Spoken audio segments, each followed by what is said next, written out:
Rob Wright's Gen X Pop Culture coming at you. Wow, we've got a great year. 1975 top 40 hits and a great album we love, Led Zeppelin IV, coming up right now.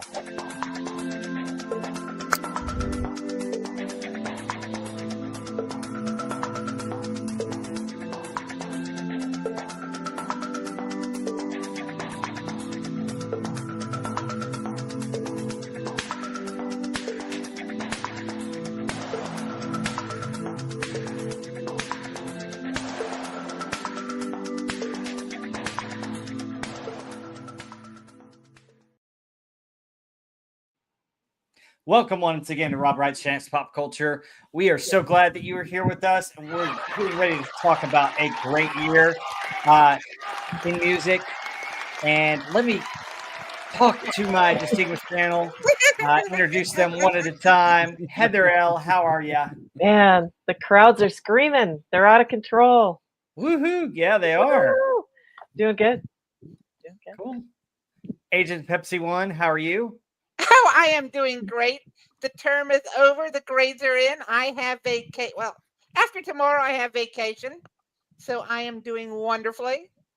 Yeah, I see your new logo, Tormentor of Freshmen. Yeah, you know it. Wow. And then the one, the only, coming through the magic of television, Stark of Iron. How are you, Tony?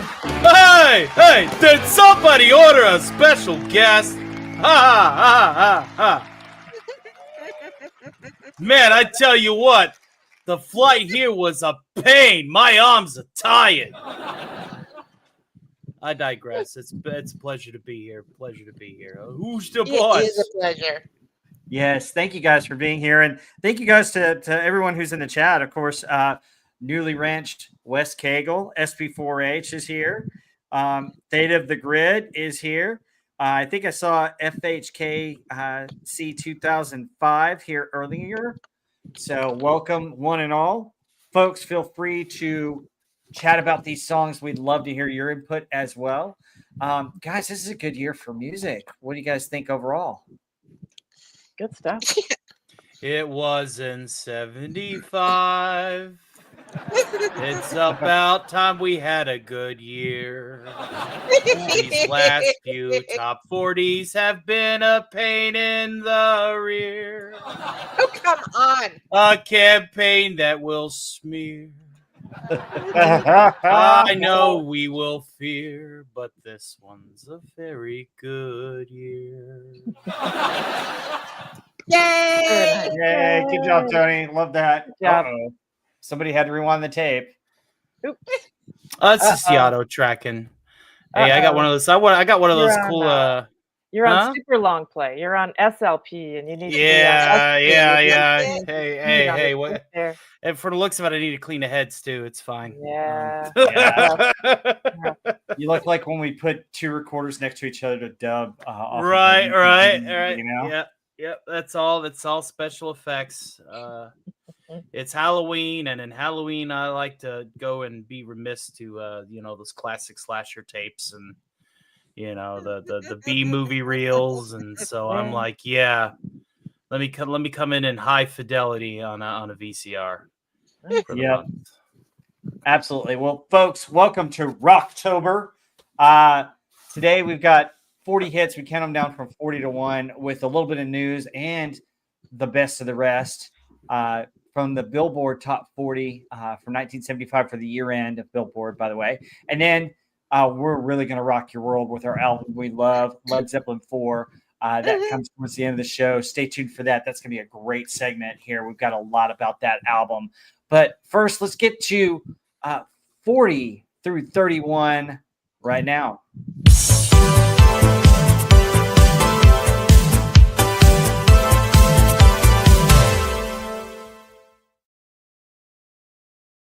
Okay, let me bring our handy dandy slides because you guys love those. All right, so at number 40, coming down from Yellow Mountain is Wildfire by Michael Martin Murphey. Then, The Cat's in the Cradle and the Silver Spoon by Henry Chapin. Little Boy Blue and the Man on the Moon? Yeah, definitely. So Barry Manilow hits the stage at 38 with "Could It Be Magic?" I don't know. We'll find out. And then Olivia Newton-John continues her streak with "Have You Never Been Mellow?" I don't know if I've ever been mellow or yellow. Barry Manilow again with another song, probably one of his most popular songs with Mandy. Yep. Elton John hits the charts at 35 with a version of the Beatles, "Lucy in the Sky with Diamonds." My absolute favorite song by America comes in at number 34, "Sister Golden Hair." Yeah. The Carpenters give their take on "Please, Mr. Postman" at 33. Pilot has a very well-known song, especially in pop culture areas with "Magic." And then the Ohio Players come in at number 31 with "Fire." So who wants to take a gander at these 10 and give your opinions on these songs and tell us more about them? It has begun. The bell-bottom jeans are being replaced with rhinestone versions of them. And the schlocky leather. The schlocky leather has begun. The mirror balls and the LED tile, not LEDs, but neon tile dance floors and heck yeah. Disco has begun. I am there. Disco has begun. Disco stew is there for you. Start adding rhinestones to all your, edges. Yeah. I like it. Yeah, even your cowboy hat. But we'll get to that later. Stew.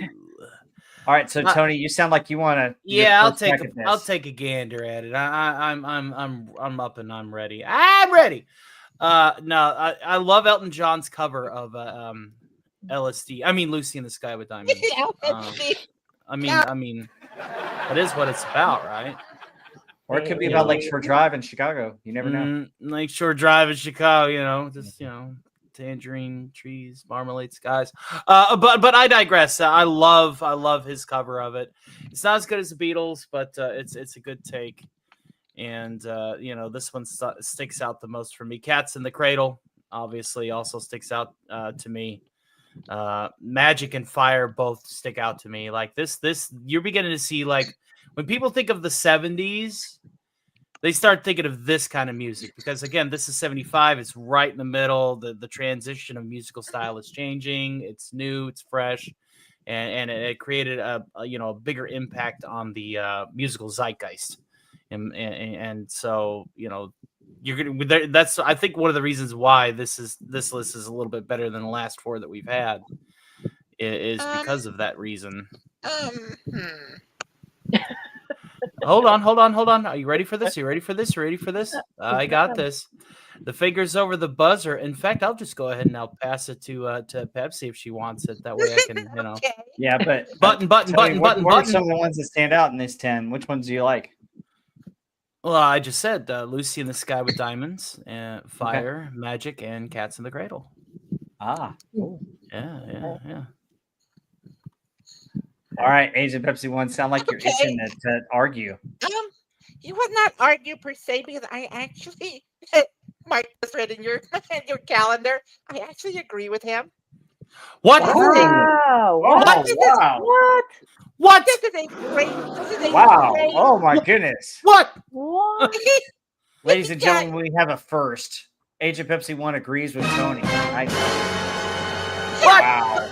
What? I mean, you're like 20% or something, but he's right. He is absolutely right. I mean, these are wonderful songs. I mean, "Wildfire" is not a great one for me, but "Cats in the Cradle," it could be "Magic." I don't know about Olivia Newton-John. I mean, yeah. Barry Manilow, "Mandy." I mean, it's absolutely beautiful. "Lucy in the Sky with Diamonds." Come on now. In fact, I like Elton John's version better than the Beatles. What? Wow! There it is. Wow. You're not a Beatles fan, though, right? You're not. You're not a Beatles fan. Hold on. That's double your pleasure, double your fun. Okay. The Carpenters are Okay, that's forgettable. They are forgettable. Mhm. Please, Mr. Post, he needs to stay like in 1952, where it's from. Uh, Please, Mr. Yeah. Postman. I love this. I love these 10. They are in the zeitgeist, as Tony said. But I do have to disagree with him on one thing about when he talked about the transition. That is absolutely correct. I think disco was a reaction to the bubblegum music of the late 60s and early 70s. And what disco is really fast dance music. And in fact, you can hear it today. It's called the Frankfurt Beat. It's almost exactly the same thing with techno, with Yeah, techno thrown in. it's dance music. Yeah, it's called very, music, very yeah. fast dance. What's it, 100, what's it, 105, 120 beats per minute? I mean, it's extremely fast. Yes. I would argue, though, some of it is much better quality dance music, especially when you get bands like the Bee Gees or something who all Oh, are great absolutely. musicians, right? They can all play guitar. It's all bass, analog. It's not keyboard. digital. Yeah. Yeah, it's not like a digital, just a Yeah, drum I mean, machine techno. It's people who could play that kind of stuff on their instruments, which is absolutely. just I a mean, lot of it was good. yeah, I mean, we'll get to we'll get to the Bee Gees, in the later 70s. But I mean, not all disco was bad. Yep. But this is great. I mean, these 10 are.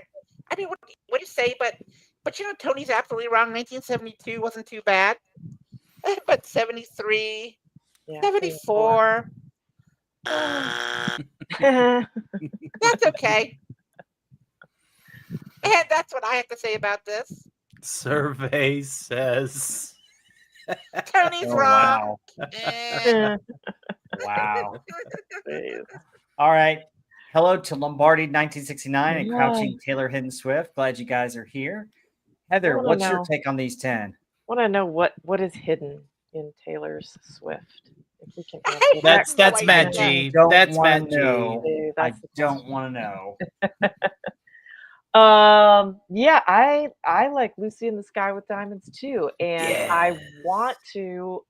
I wanted to not like it, right? Because of like I don't, that soon and covering a Beatles song, like how do you do that? But Elton John, he puts his own spin on it. It's a great take. It's an incredible cover, and I'm Yeah. surprised it works. But he just knocked it out of the park with that, I think. Mandy, I think it's probably one of my favorite Barry Manilow songs, if not like the favorite. I do think Doomcock sings it better, I have to say, but I do like the song. Sister Golden Hair, great from America. Magic, didn't they use that in a bunch of commercials? I feel like they have, and that Yes. kind of makes it a for me. Nothing against the song. It just I hate it when I hear it in a bunch of commercials. That Wildfire song, I had never heard that before, and it's pretty tragic. I don't know. It was kind of interesting. The lyrics were at least. Fire, okay, it's fine, but it would be much better if you had Beavis and Butthead sampled in there going fire, fire, fire. No, don't make me. I got him on speed dial now. Oh, wow. Uh-oh. But you're right, Mr. Postman. It didn't need to be remade. The Carpenters are a little bit meh. Yeah. Cats in the Cradle. I'm sorry, this might be a hot take. I've never liked that song. It just Okay. something about it. Just don't like it. And Olivia Newton-John. Good lord, are they still trying to like figure out what her image should be at this point? Because They are. I mean, she's better. I feel like in the '80s. It's just not. I don't know. Not really her. It doesn't seem like she's really kind of come into her own yet on that. But it's a good group overall. I like the group of 10. I would like Did to add somebody ask for like No, not really. we're just here to Fire. do the one thing, sir. Quiet, Fire. Say fire. Go ahead, Fire. brother Beavis. Fire, Beavis, fire, fire, fire. Fire. Neat. All right, we're done, dude. There's our cameo for the day. Awesome stuff. I like it. I was gonna say, Cats in the Cradle. I mean, why I like it. I mean, I like the lyrics, and it kind of reminds me of my family situation. Because let's just say that I was not the favorite daughter, so So yeah, so that kind of reminds me of that. Yeah. But if I can get Tony to sing this song, this parody song from Barry What parody you Manilow. want? It's like, hey, there's Barry Manilow. He had a string of hits, but it was like in 1976. I'll be cracking a lacking my hips, feeling my joints getting rusty. Oh, Who wow. got the WD-40? I sure as hell can't bend my nose. Oh my god! Oh no. Oh, wow.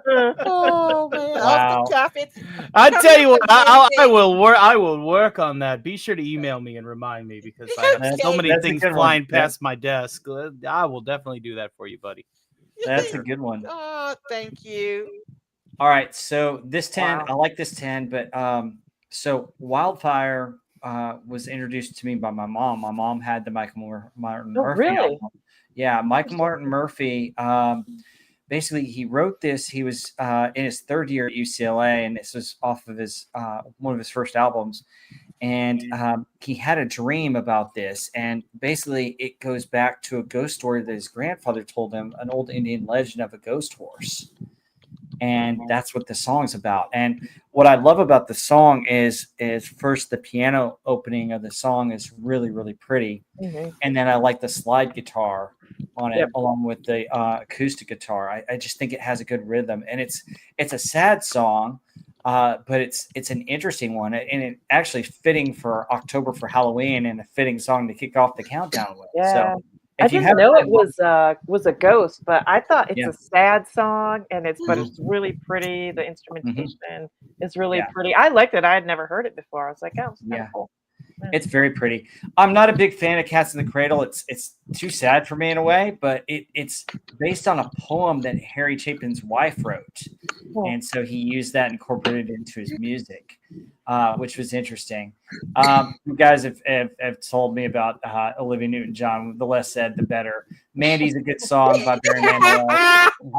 I do like Elton John's version of Lucy in the Sky with Diamonds. And to dispel a rumor about that song, John Lennon actually wrote that song based upon a picture that his son had drawn in like kindergarten. And he was asking him about what was in the picture. And he was talking about, oh, that's my friend Lucy. And there are diamonds in the sky and all this based upon like her glasses were marmalade in color and stuff like that. And that's where he got the song. And it's kind of a children's song, but with the Beatles, everything has a different meaning in some ways. And so it became Hey, man. the L and S and D in that order. Okay. Yeah. All right. Yeah. All right. The So way he had worded it, I mean, yeah, I get it, the inspiration, and I get that it is a rumor about it being the latter. But what you got to crop my buzz for, man? Come on. yeah. Anyway, so Sister Golden Hair was written by Beckley from America. It's my favorite America song. But the interesting thing enough, it was the lyrics and the style of the song was inspired by Jackson Browne. And it was made in that kind of style. So if you know Jackson Browne and you listen to Sister Golden Hair, you'll kind of recognize some of the parts of it. I love the steel guitar on that song. I just love that. Just love that. And then he said it was really about a girl that he liked, but he wasn't ready to marry. And that's what that song's really about, which I thought was interesting. Please, Mr. Postman, you guys have talked about that. Pilot, yes, it's in all kinds of commercials. And then Fire also was in a lot of different commercials and TV shows as well. So both those gained notoriety with that. So very interesting way to start the list. And I think these are songs that are probably fitting where they are in the top 40. Did you guys think? Oh, absolutely. I mean, this is a great top 40. Yeah, this is the great way to say into the breach. Yeah, for sure. So anyway, we've got some interesting stuff. So Tom, coming up, we've got a Broadway play with Michael Jackson and Diana Ross, and then we've got John Lennon and some immigration issues. You can find out more about that coming up.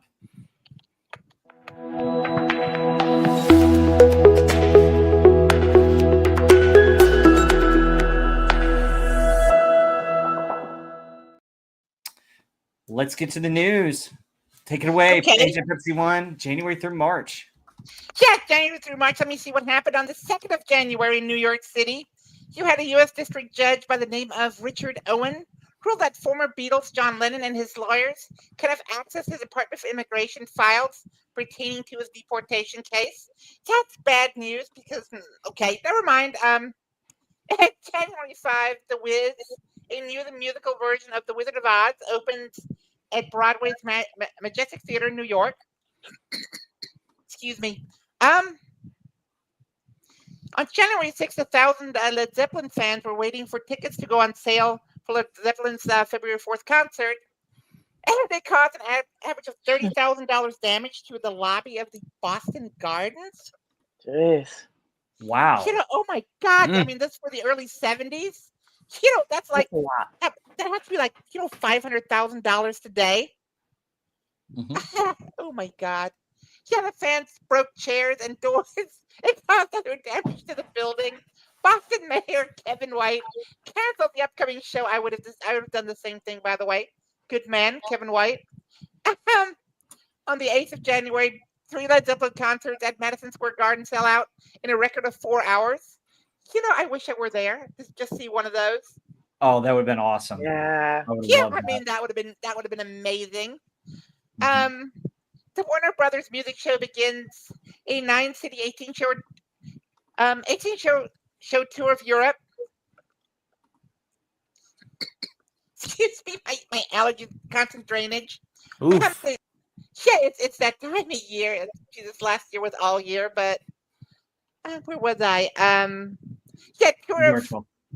the tour included the Warner Brothers acts, Little Feat, Tower of Power, which I've never heard about, the Doobie Brothers, Bonaro. What the? Yeah, okay, they got me on that one. Montrose and Grand Central Station. So Yeah, Tower of Power is the horn section, their instrumentals, and Huey Lewis used them, and they were used by several bands. I mean that was okay. a big backing band. Tower of Power. Oh, okay. See, I've never heard of them, but okay. I mean, you learn new things here all the time. Mm-hmm. Hey, thank you about that. Mm-hmm. And on the 24th of January, jazz pianist Keith Jarrett plays solo improvisation at the Cologne concert at the Cologne Opera, which recorded live becomes the best-selling piano recording in history. Yeah, then we're moving on into February on the 13th. You have Slade and Flame starring members of Slade premiered in the Metropole Theatre in London. On the 21st, you have Elton John's releases Rock and Roll LP, featuring his favorite rock songs of the 1950s. To promote his album, he conducted a telephone interview with 20 rock and roll stations simultaneously. On the 17th, on March 1st, you have the 17th annual Grammy Awards, which were in New York City, hosted by Andy Williams. Stevie Wonder's Fulfilledness, first final, wins the album of the year. Olivia Newton-John, you got to be kidding me. No, I'm not reading any more of this. Barbara Streisand, no, I'm not reading that. I'm sorry. We talked about this last year. I mean, I honestly love you wins record of the year, and Barbara Streisand's The Way We Were wins song of the year. Yeah, I mean, no, I am not reading this. I am not playing into their hand. Yeah. It already won. It's too late. Yep. It's too late, baby. It's too late. I might be time warped back to there someday. No. On the 2nd of March, Los Angeles police make a routine traffic stop that turns out to be Paul McCartney and his wife, Linda. Linda was arrested for having 170 to 225 grams of marijuana in her pocketbook. Nice. Well, it gives new meaning to the phrase, "Hey, baby, hold this." Yeah, perhaps so. Oh God, no! I was not ready. Yeah, okay. On the 21st of March, you have Alice Cooper, who is now a solo artist, by the way. He begins his Welcome to My Nightmare tour in Kalamazoo, Michigan. And the elaborate show is among the largest stage spectacles of the decade. And oh my God, Eurovision Song Contest on the 22nd. Folks, cover your eyes, put your fingers in your ears. You don't want any of this crap. It's in Sweden. The Dutch teach and win with Ding a Dong. Ding a dong. I Oh Hopefully God. don't get it. On the 23rd, you have Bill Graham, Stitch's Snack, Students Eat Athletics, Culture and Kicks, Jimmy Dore. Okay, no, they don't. They need to learn academics at the Kazar Stadium in San Francisco. Had to benefit the city's educational system. Almost 60,000 people come to the Grateful Dead, Doobie Brothers, Santana, Starship, Tower of Power again, Eddie Palmieri, Joan Baez, and Grand Central Station. I'd like I'm to sorry. see that concert though. Me That looks too. pretty sweet, man. The Grateful Dead, the That's been Doobie amazing. Brothers, Santana, Stars. Oh my I mean, God. that's like Neil Young. That'd be freaking awesome. Bob And a Dylan. special guest, Bob Dylan. Yeah. Yeah, I mean, the pen. Oh my God, yes, I would love to see that. 26th of March, you have the Who's Tommy premieres in London. So if wasn't that the one where they had Pinball Wizard? Mm-hmm. Yeah. Yep. Elton John. Which is one of my favorite Who songs. On the 29th, you have Jeff Beck releases his album Blow by Blow. Mm-hmm. And this is the first album to be released using just his name. And that is it for me. Heather, take it away. April to June. We're starting April. All right. Yeah. April 3rd, Steve Miller is arrested and charged with setting fire to the clothes and personal effects of a friend, Benita D'Orio, and resisting arrest. D'Orio drops the charges the following day. Wow, that's one hell of a lover's spat there. We'll just set fire to their clothes. I don't know. Maybe is it a dude? Benita sounds like a chick, right? Yeah, it is. Like what they were wearing. No, Why do you man. always get the weird ones where there's a lover's I know. quarrel there, Heather? I mean, Exactly, it's the like- second one. Throwing grits on people, setting their clothes on fire. Good lord. These people, a little bit emotional.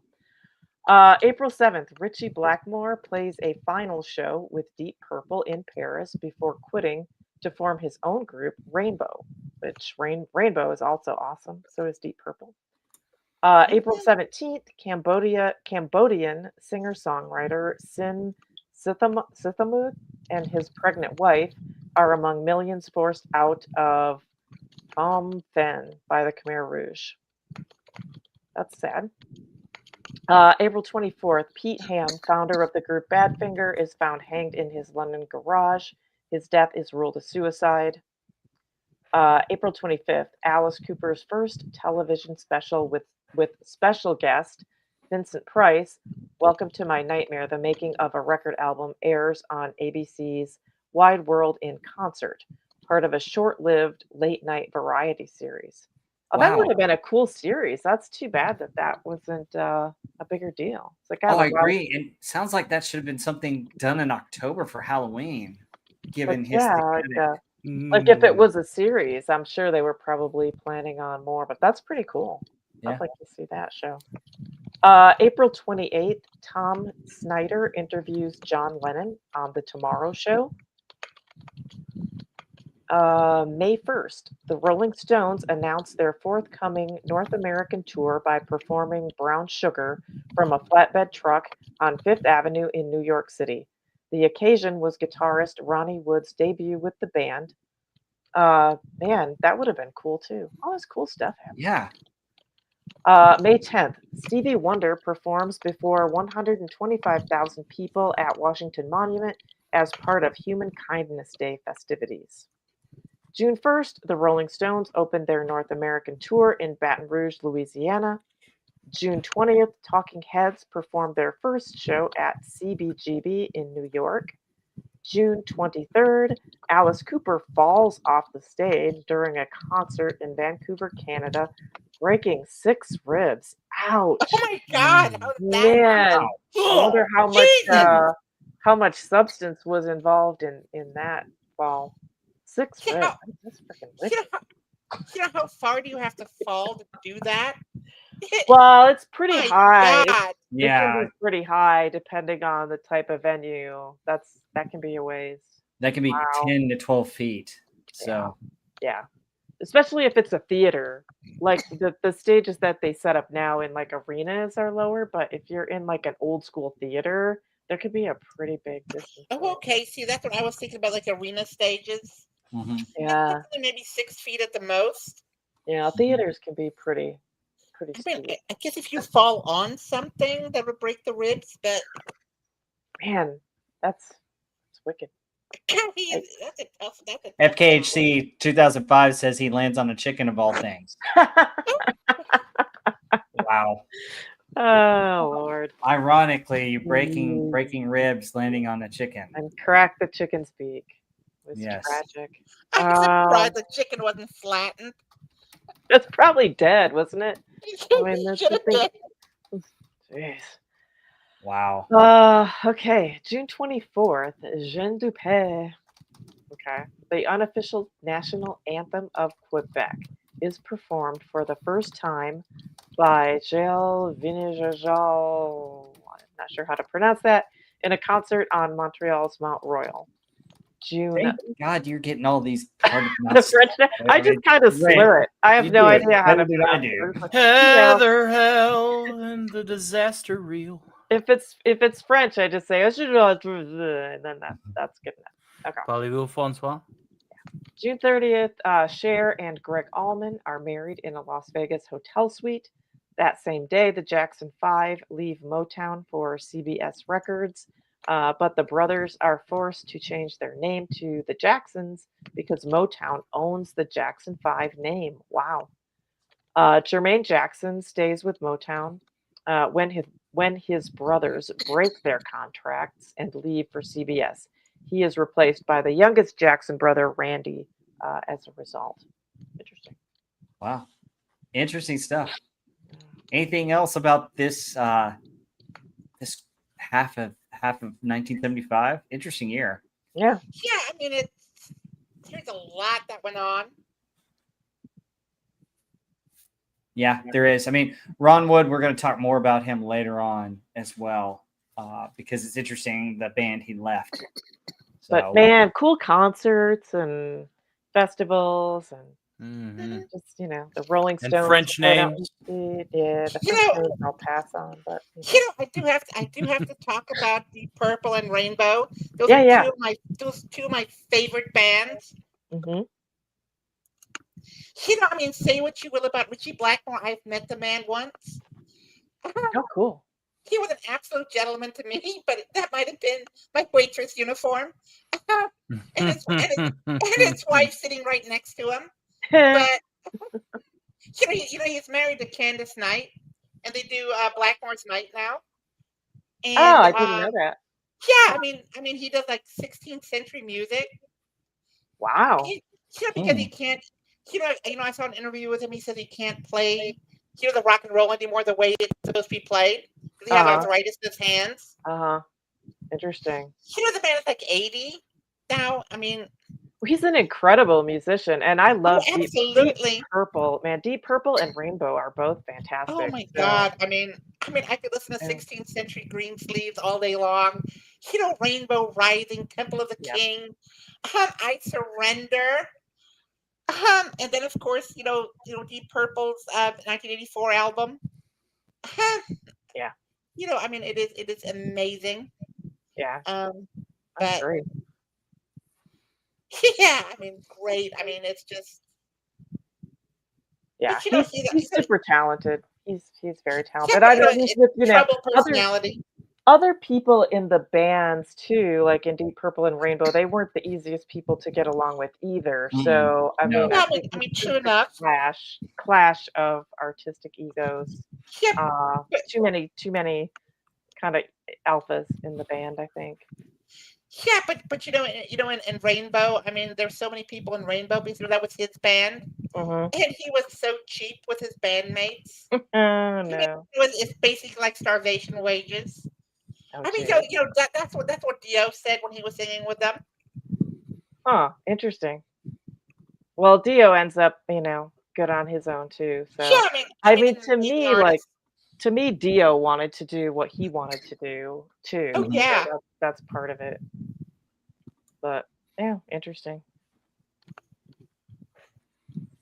All right. Anything else about this? Thought it was interesting that Greg Allman and Cher got together.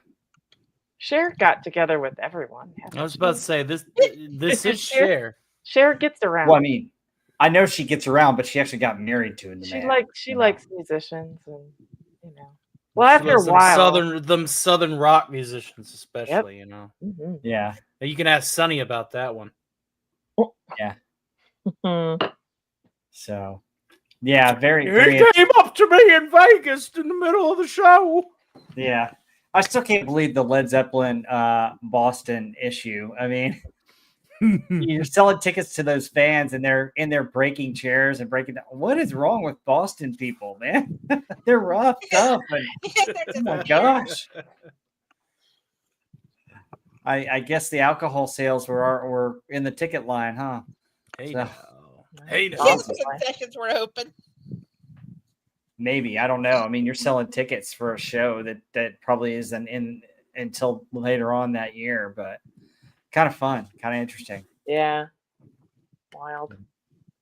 All right, guys, let's get back to the countdown here.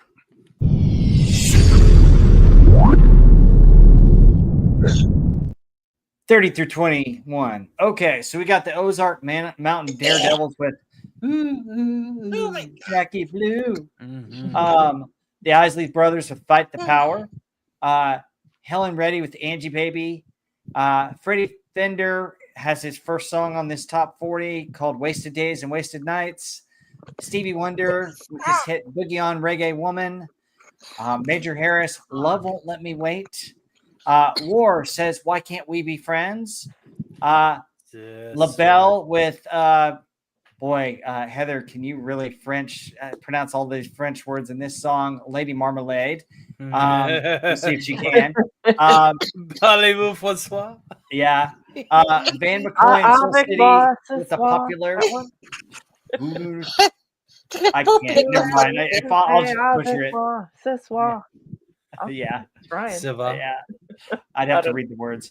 Van McCoy and Soul City Symphony have another disco hit that became very popular, The Hustle. And Average White Band completes this top 10 with the instrumental Pick Up the Pieces. So who wants to crack at this 10 as we change the slide here? Hey now.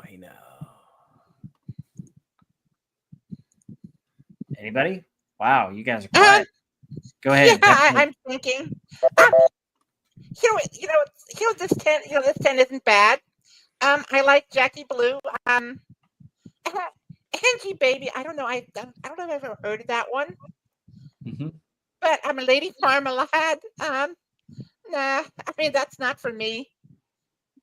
And The Hustle. That song needs to be forbidden. There we go. Terrible. I mean, it's terrible. There we go. Here we go. Yeah, but I mean, okay. I mean, Picking Up the Pieces. I mean, I've heard that it's not bad. I was thinking of a parody for The Hustle. I was gonna be like, pulled a muscle. Bump, bump, bump, bump, bump, bump, bump, bump, bump, bump, bump. Can't move myself. Yes, I Stuck in bed. Oh my God. The Isley Brothers. I mean, say what you will about them. They're not my favorites, but that they had good music. Mm-hmm. It's okay. I think the previous 10 were better, but I mean, these are okay. I think they're a sign of the times. Mm-hmm. Yeah. Yeah, I mean. Yeah. Wes Cagle giving me inspiration. He's like, Why Can't We Be Friends might be the best in this part of the top 10. I'm like, agreed, Wes Cagle. I'm thinking of a version of Why Can't We Be Friends? Because some people just like to argue with me all the time there, Agent Pepsi 1. I don't care. Why can't we be friends? And the answer is no. Lame and you suck. We can't. be Wow. friends. Uh, All right, Tony, what's your take? Well, like I said, this is, I have to agree with Wes Cagle here. It is the weakest of the top 10, the top 40s. Yeah. So, but I do want to hear Heather L's French takes on Lady Marmalade. Why can't we be friends is the best out of this. Boogie on Reggae Woman can be a nearworm but then again, I just love Stevie Wonder. So, yeah, this is the, the weak one, but the weak link of the chain because it pulled a muscle. Bump, bump, bump, bump, bump, bump, bump, bump, bump, stuck in bed. Can't leave the house. Oh, geez. I call the muscle leaving the house. Wow. I should have picked it up with my knees. I got FMLA. My back. Oh, my back. Oh wow. Lifting a dry erase marker. FMLA. I need Oh 3 wow. months off. Oh my God, that's terrible. Jeez. Wow. Heather, do you want to rescue the silliness? No. Oh, wow. Well, You're not okay. capable of rescuing. Yeah, they'll make me use this buzzer on you. No. Okay, well, I'm going to say, why can't we be friends sucks? And then you can use There you go. the buzzer. Yay! I swear. This is definitely the weakest bunch. God, yeah. Okay, Jackie Blue. I like the name of the band, the Ozark Mountain Daredevils. That's a cool name for a band. Jackie Blue's an okay song. Yeah. Freddie Fender, I will say, he's got a really nice voice. But it's not really my favorite song. It kind of is a 60s sounding song, but yeah, that Pick Up the Pieces. That sounds like a new disco instrumental-ish, kind of funky. The Reggae Woman, Stevie Wonder, another funky. This is kind of a lot of funk and disco, I think, in this section. Fight the Power is kind of funky too. God, Angie Baby, that was just meh. Helen Reddy. I just pass on Love Won't Let Me Wait. Yeah, I think you guys, your favorite must be that Lady Marmalade, right? What is it? Voulez-vous coucher? Yeah. I don't know. That's my best shot. I do have something to say for those of you that speak French, and I'm a German teacher. Vive l'Allemagne française de République de fromage. Wow. Nice. Fromage, isn't that like cheese, some creamy sauce or something? Yeah, cheese. I thought it was cream. All right. What she's saying is we're all full of cheese. Yeah, I bet. I should have said that. The République française, République de la merde. Okay. Yeah. Which I is don't know. the Republic of shit. Listen. When I perform La Vie en Rose on keys, it's not that I don't know what the words mean. I just know how they sound. Okay. Okay. Oh my God. I'm sorry. Olivia I'm sorry. and Rose either. I just had to put that in there. Yeah. Part-time planting. Oil, poo-poo. All right. Let's go with my takes on this. So the Ozark Mountain Daredevils, I love Jackie Blue, but here's an interesting tidbit about the background. So it was written by drummer Larry Lee, and Jackie Blue was actually inspired by a male drug dealer and bartender who he had once known. He remarked that he never saw him during the day. He only saw him at night. He was a nocturnal person. Anyway, they had already kind of cut the song, and they had to kind of an argument over it. It had to be redone because, there's no way this song's going to sell if it's about a guy. So they kind of reworked it to make it sound more like a girl, and it's about a girl at the very end. But originally, it was about a male bartender / drug dealer. So I think it's a good song. It's probably one of the better ones of these 10. Fight the Power is okay. Angie Baby is a throwaway song. I didn't like it. I listened to it for the first time today. I was like, what? Wasted days and wasted nights. I'm on the same page as Heather with that one. I mean, he's got a good voice, but man, Boogie on Reggae Woman has an excellent beat to it, very funky, but not my favorite Stevie Wonder song. Love Let Me Wait. Yeah, it can. Why Can't We Be Friends is interesting. There's an interesting tidbit about it.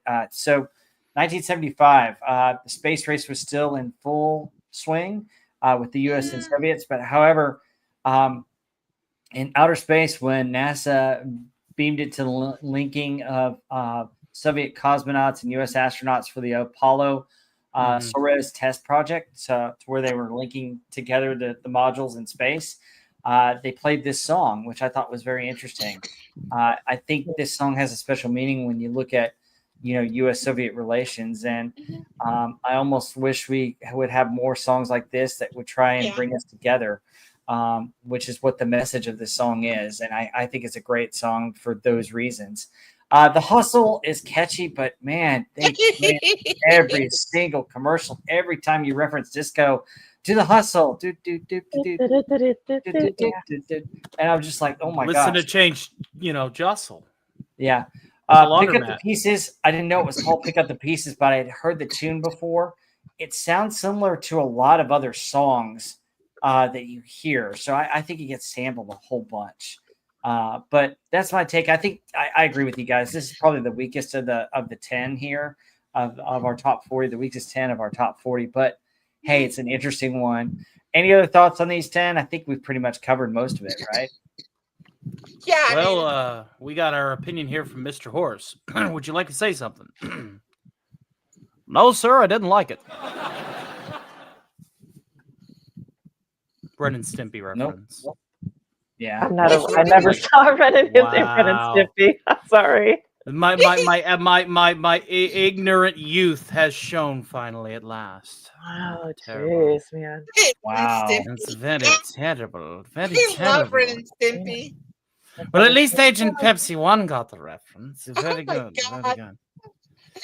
I love Ren and Stimpy. They're awesome. They're so nasty.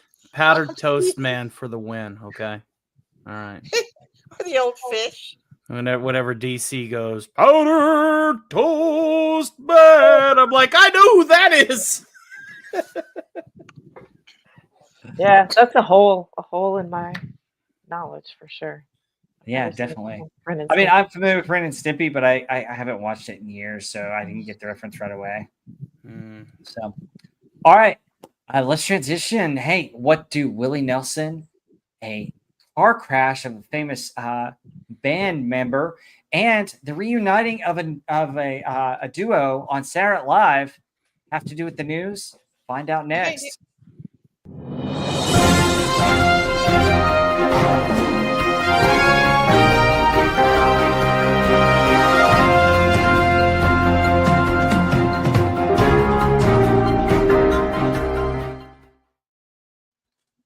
Agent Pepsi 1, were you going to say something before I get into the news from July to September?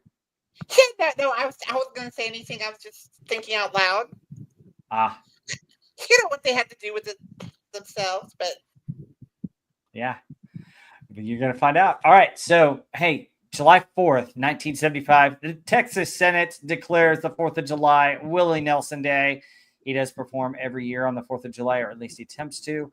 As more than 70,000 fans visit Liberty Hill for the 3rd annual picnic and country rock show headlined by Willie himself. Yes, he hosts this pretty much every year. Some years he's had to cancel, but it's tradition here in Texas, near Austin, where Willie performs at. August 4th of 1975, tragic news. Robert Plant and his wife Maureen are seriously injured in a car accident while vacationing on the Greek island of Rhodes. The immediate future of Led Zeppelin is cast into doubt as Plant will not recover for quite some time. I think I remember this, that he broke I think, both of his legs and had some other injuries, and he had to sing part of their next album from a wheelchair. Really awful. And then I heard the other thing about this is that the guy next to him in the hospital would sing the ocean to him occasionally. Jeez. Yeah, I just was like, all right, I get it. kinda You're weird. a rock celebrity, but that doesn't mean you need to sing their song to them. That's what I heard. So, That would be irritating. yes, He'd be this like, is "Can I get a freaking private room? I'm Robert Plant, and I gotta hear yes, this dude No. singing." yes. Oh, So wow. crazy stuff. And this, yes, you were getting into weird facts that Rob knows. All right, so August 9th, Dmitry. Oh, here we go. Shostakovich. Shostakovich dies in Moscow. I don't know who that is, but He's a Never heard famous. of him. He's a composer, a classical music composer. Is actually really incredible. Really? Okay, thank Later you. than Tchaikovsky, Beethoven, obviously, if he died here. But yeah, he's a symphonic composer. Really good. Oh, really? Thank you, Heather, for helping out. That's great. This has been Heather L. with the more. The Russian You News know. Network. The Russian News Network, yes. Boom. All right. Also on August 9th, the Bee Gees begin their mid-1970s international comeback when Jive Talkin reaches #1 and goes platinum with sales over 1 million. Yes, furthering disco. Also on that date, Renato Corsone's comeback concert after a 15-year retirement. The first rock music awards produced by Don Kirshner are held in Los Angeles, hosted by Elton John and Diana Ross. John wins Outstanding Rock Personality of the Year. The Who's Tommy film wins Rock Movie of the Year, which is great. October 23rd, and by the way, I need to change the slide. Here we go. Hang on. Let's add it back. Let's go. Professional streamer, ladies and gentlemen. Yes. Trying to do too many things at once, hitting many buttons. Here we go. Glad I caught it. There we go. Willie, Robert Plant. Let's go. Peter Gabriel leaves British progressive rock group Genesis. And there's an early picture of Peter Gabriel right there. All right, we're getting into September. September 12th, Pink Floyd releases their 9th album, Wish You Were Here. Oh my gosh, that album is like my second favorite Pink Floyd album. That's a good one. I love that song. With the long version of Shine On Your Crazy Diamond. Excellent album. Yeah.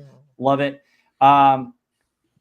Tragic news in September 29th of that year. Singer Jackie Wilson suffers a massive heart attack while performing on stage in Cherry Hill, New York. He survives, which is good, but he never recovers, which is My blood pressure is higher. Okay, that's too soon. Yeah. Carry on. Yeah, Your Love's Lifting Me Higher, but also Lonely Teardrops and a couple of other great songs. I mean, he was an amazing singer. And I love Jackie. Yeah, he was great. All right, Stark, take it away. Give us October through December. All right, let's roll that beautiful bean footage, ladies and gentlemen. Is this thing on? I know I'm talking through an outdated microphone, but that's part of the fun now, isn't it? All right, as of October 3rd, The Who released their 7th studio album, The Who by Numbers. October 7th, John Lennon finally wins his battle and stays in the United States after New York Court of Appeals overturns Lennon's 1972 deportation order. October 9th, John Lennon and Yoko Ono become parents of the Sean Ono Lennon at 2 a.m. The birth heralds the beginning of John's temporary retirement from his music business as he vows to devote himself to family. In the next 5 years, rock band Kiss turns publicity by playing the homecoming dance at the Cadillac High School in Cadillac, Michigan. On October the 11th, Bruce Springsteen appears at the Monmouth Arts Center, Count Basie Theater, for the homecoming concert. On October 18th, Simon and Garfunkel reunite on the second ever episode of Saturday Night Live on NBC, performing The Boxers, Scarborough Fair, and a new collaboration of My Little Town. On October 27th, Bruce Springsteen appears on the covers of both Time and Newsweek magazines in the same week. Double your pleasure, double your fun, ladies and gentlemen. On October 30th, we got Bob Dylan's Rolling Thunder Review tour, beginning with a concert at the Memorial Hall in Plymouth, Massachusetts. Massachusetts. That's Massachusetts, not Mississippi, which is, M-I double stick. We got November 6th, the Sex Pistol plays the first concert at St. Martin's School of Art in London. That's right, punk is never dead, it just went home. Number 10, Lev Levenchko revives.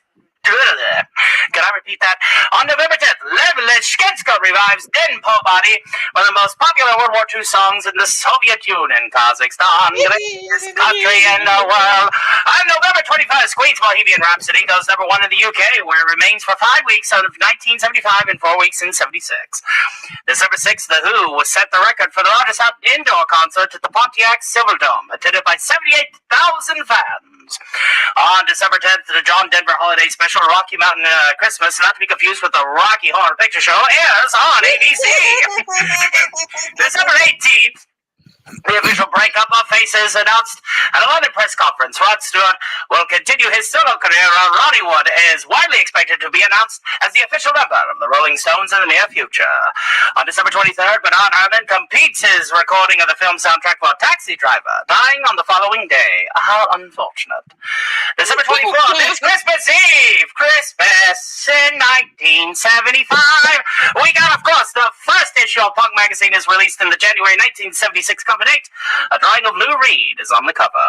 Merry Christmas, everybody. It is December 25th. Bassist Steve Harris forms the Iron Maiden. That's right. The greatest moment of time for heavy metal, drawing the name from the torture device mentioned in The Man of the Iron Mask. Remember, folks, the Iron Maiden is basically the non-portable version of a shotgun. Look it up and remember. On December 31st, the 4th annual New Year's Rockin' Eve airs on ABC, and performances by the Average White Band, Melissa Manchester, Freddie Fender, and Neil Sedaka. Elvis Presley performs for the biggest audience of his career at Pontiac, Michigan's Silverdome. Looks like Pontiac is definitely making waves, isn't it? During the show, Elvis rips his pants on stage and has to leave to change. Oh, dear heavens me, how embarrassing. And that is going to wrap up our year in the news of music from the year of our Lord 1975. We're going to go ahead and bring it back to our good friend Rob Wright, and thank you for putting up with my pool hockey. Anything else about that end of the year? That's kind of funny about Elvis. Oh Yeah, my God. it's from those deep lunges, man, when he's like doing the, you know how he used to lunge way down in that white jumpsuit, Yeah. Oh yeah. Well, also, do the karate kicks and stuff. did Silverdome just open around that time? The Silverdome. I don't know when it opened, but you know. Yeah, I mean 1975 it says here. So it just opened. Okay, that's what I thought. That's interesting. It's interesting to hear some of the news about that. You know, that John Denver Christmas special. That led to another Christmas special that he did with the Muppets a couple of years later, which was very popular in the 70s. Spurred a Christmas album. So, but the big thing, Simon and Garfunkel reuniting on Saturday Night Live, that was huge. Part of it was because Dan Aykroyd and John Belushi and I think Chevy Chase and a couple of the others were good friends with Paul Simon. And they were able to encourage him and Garfunkel to reunite, which is interesting because they were successful with this on their second show. But later on, you know what they did? They had offered, you know who they offered to reunite, who never did on Saturday Night Live, right? No. What happened? Well, they offered, you know, like $1 million that the Beatles would reunite on Saturday Night Live. Yeah. Go. And the funny thing is that apparently Paul McCartney was visiting John Lennon in New York, and they were watching it, and they were thinking about going down as a joke. Oh, that would have been funny if they would have. Yeah, it would have been awesome. You know, but apparently, they're like, half of us are here. Yeah. So apparently they really weren't going to do it, but they thought it would be funny as a joke. Right. And since then, when they've had each of the members of the Beatles on, it's been a running joke that, hey, where's my money? You know, I'm here. Where's my money, John? Where's my money? So anything else about this? Wish You Were Here is a great album. Probably the second Yeah, best. that's my Cool. my favorite Pink Floyd album. For me, it's the best one. Yeah, fantastic. Yeah, for me, it's Dark Side of the Moon, but I mean that one is a close second. Yeah, that's a close second for me as well. I mean, I love that album. Shine on You Crazy Diamond, Wish You Were Here, Have a Cigar. Mhm. I mean, it's just a fantastic album. So perfect. And then, it's interesting that Faces broke up, and then Ron Wood had already started his stint with the Rolling Stones earlier in the year, and then, they break it up. So Yeah. it's kind of interesting. So, but all right, guys, let's get into our top 20 here, and we'll go 20 through 11. What do you say we do Oh that? boy! Yep, Do it. here we go. I know Tony's favorite song.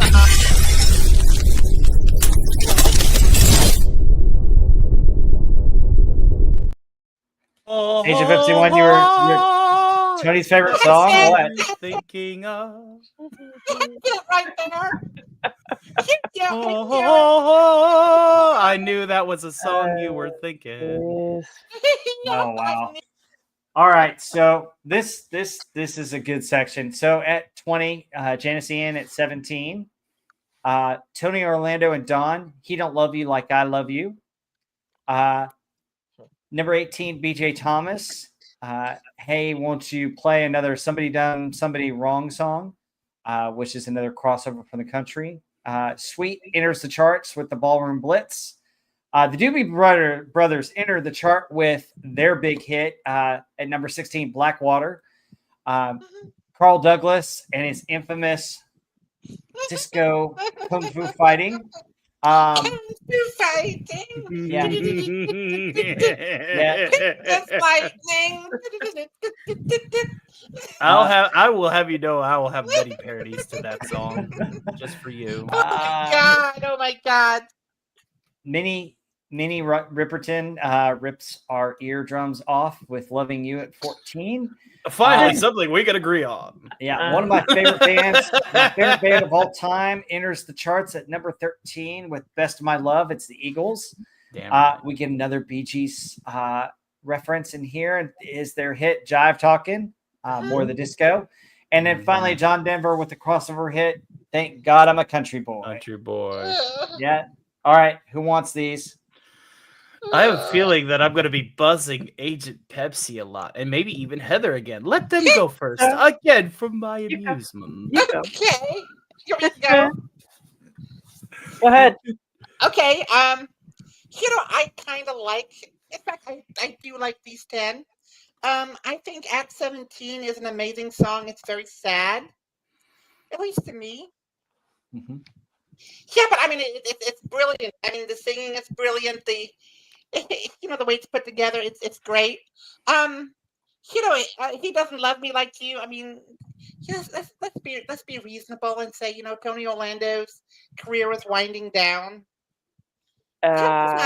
If it was ever up, yeah. Yeah, I mean that's not. It was very brief. Very.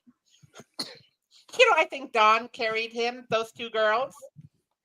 Mm-hmm. But Sweet Ballroom Blitz, that is amazing. Blackwater by the Doobie Brothers. I mean, what more can you say? It's great. Kung Fu Fighting.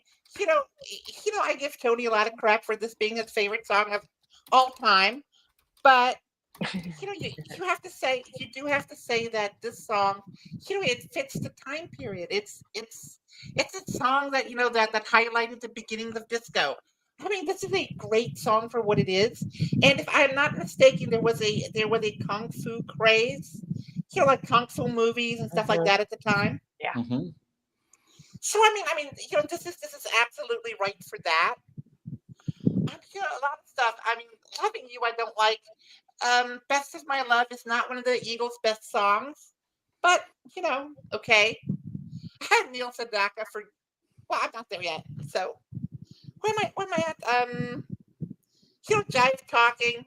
Hey, look. I mean, that is great. Jive Talking is great. Thank God I'm a Country Boy. Tony, you Okay, should have John buzzed Denver. her. Buzz, get the buzzer out. That's Wow, where's right. the buzzer? I was in mid chat. I can only do one thing at a time. Shit, I mean, I You're can't slacking. believe I you agree, like. though. Slacking. A terrible, I cannot believe you terrible like that take. song. Not just in, just for extra feeling. Extra feeling. That song makes me want to Ah, square Cannot dance. believe Man. I you love like it. that I song. love it. You gotta be kidding me. Get out my Get out of clogging the country, shoes, boy. man. Get out my square dancing dress. I'm No, all she should be over it. buzzed for Best of My Love. That's a good song. Mhm. Yeah. Yeah, that too. You know, I love Best of I'm My not Love. saying I'm not saying it's not a good song. I'm saying it's not one of their best songs. I think they had much better songs than that. But it's coming next year when you have Hotel California, and stuff like that. But I mean, okay. Yeah, that's my take up there. Of all these, I think probably Ballroom Blitz is probably the best. What? No Yeah, I mean, I do. Oh, Buzz, way. buzz. Where's the buzzer? No. No. Yeah, you have no taste. None of you have any taste. Oh. No Oh, taste, bird. madam. I'll have you know that when I drank that boiling pot of hot water, that I was enjoying the flavor of the temperature of said water. Okay, thank you so much. Okay, there we go. Oh, how funny. All right, who wants to go next? I have Heather's to next for my say, entertainment. man, Yeah, well, your entertainment better pay more attention. Jive Talkin' is like probably my favorite Bee Gees song. It's that bass line is so killer in that. It is. It's just so cool. And then the way I they agree. harmonize on that, and then the little keyboard riff agree. comes in Yes, with indeed. the synth. It's like early synth where they're like, it's so awesome. Those guys are great singers, great musicians. I love Jive Talkin', one of my favorites. Black Water, the Doobie Brothers, yeah, that is incredible. The acoustic guitars in it, and then like there's like a little guitar fiddle kind of call and response in there. The harmonies, I mean that song's fantastic. Best of My Love, I love it. I think that's a great Eagles song. Look and you watch a lot of their live versions that are on YouTube. With they're all just playing the guitar together, harmonizing. I think it's good. I know Hotel California, but I have heard that freaking song so many times that if I never heard it again, I'd be fine. It just I understand. way too many times at this point. I'm just like, I have to anymore. say to you, Heather, Can't. I really wish you well. I But got I'm afraid I'm gonna hit this button Tony, because I'm I like- don't agree. Yeah. I'm like twice as old as you, so I've heard Hotel California probably It's like still fresh in my 900 kid brain. 947 as million long. times more. How many than you times have. is she gonna hate on a beautiful song? I'm not I hating on just want to sing Hotel California. Wow. I'm not hating on it. I think it's The a great creation song, engine's on but- fire tonight. I must be in like 110% improv mode. I swear. like- Oh Heather, boy. I'm sorry At this Heather, point- listen up, Heather. Okay. I'm sorry to tell you, we haven't had that spirit here since like 1999 or something. No, like we- that. We haven't sold that spirit here Well, you since guys- 1999. You guys were like born in 1999, so you. I haven't was not. heard- I'll have you know. I Wow. was. Oh, Wow, Heather. we just took a left turn here. All right. Heather, So- Heather, you know no, what? You hold know up, what, hold up. Heather? You guys haven't heard the song like 100 million freaking times. Broke You my haven't lived long enough. heart. Still love it, You just though. haven't broke my lived heart long saying I enough. was born in 99. Teasing you, come on. But you guys are young. You haven't had a chance to get just hear it over and over and over. Why did you have You know, to? Why'd you have to do Wow. that to me for? God. Okay. All right. I could've been Heather, a anything else teenager in about the these 10? 80s. Oh my Yeah. God. Okay, we'll get Jealous up of though. you, by the way. That's a great song though. I do like that John Denver. I kind of like Ballroom Blitz is a good song, but I can't say it's the best. At 17, that was interesting. Yeah, I mean it's so sad. It's very sad and like just I think probably relatable for a lot of people, but I had never Yeah. heard it. I had never heard it before listening for this. I don't know why but yeah, I thought that was pretty interesting. Some of these though, yeah, like Wes Cagle was saying, Tony Orlando and Dawn knocked 3 times on the ceiling. I love that song, but Yeah, ever since beautiful. then, like that was kind of it. They should have been a one-hit wonder, I feel like, because they just the Mhm. rest of their stuff just yeah, loving you is just painful, freaking painful. That's all I can Mhm. say about that. So The Yeah. one thing that's that we can agree on, the Yes. epoxy that holds us together. it. That's it. You know, I mean, at 17, I have a personal story about that. I had, if you listen to that song, I think that's around the first time I've heard it when I was around 17. Yeah, I had this crush on this boy, and I didn't know I was just so in love. Uh-huh. It lasted about 6 weeks. Ah, I mean, it was yeah. I was so in love. I was so in love. He could do like no wrong. Yeah. Yeah. Past 6 weeks. Yeah. Well, that's high school. It is. okay, Tony, your turn. Do I talk the review? Do I sing the review? Do I do any other review? I think a little bit of both. Where was I? Yeah, right about here. I'm kidding. Oh, jeez. No. This is a pretty good chunk of the list. But the top 10 really shines when we get to it. I like Blackwater. That one stands out. And thank God I'm a country boy, as somebody who's a Kentucky boy that does resonate towards me. I did not finish the Sarge. I did it just for momentary cringe. Is a momentary weakness, and only a momentary weakness. I like the Best of My Love by the Eagles as well. Kung Fu Fighting is a guilty pleasure because it is a song that is so easily parodied. In fact, I have a personal story about that. Back way before I was a YouTuber, way before I was a Dime Star entertainer, back whenever I used to, run this little burger shack that I used to live by, McDonald's. It was pretty much like the manager that did everything, but was not the GM. I was that poor sucker. We used to get these roboticists that worked for a factory that would come in, and of course they were all Asian, and so they would also be very rude to either myself or my employees, and so I back in the day I would write songs as a cathartic way of venting my frustrations, and there's this local Chinese place called the Hong Kong Buffet. So that's just like, you want to eat at the Hong Kong Buffet. That way you ain't gonna be late. I know you looking high, you best take your damn plate. Like, it was I was that kind of jackass. Yeah, that's a song that is so easily parodied. Like, I could it's fun. Yeah, I like this list.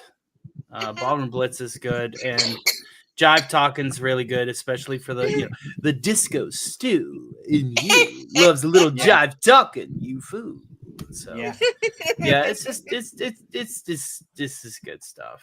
And even the weak ones. The only, like I said, the epoxy that holds us together is we all have that mutual distaste for loving you. And you know what? I can accept that. Yes. I can embrace that. I can embrace that in a warm hug and go, you know what? We all got something in common. We can be friends after all.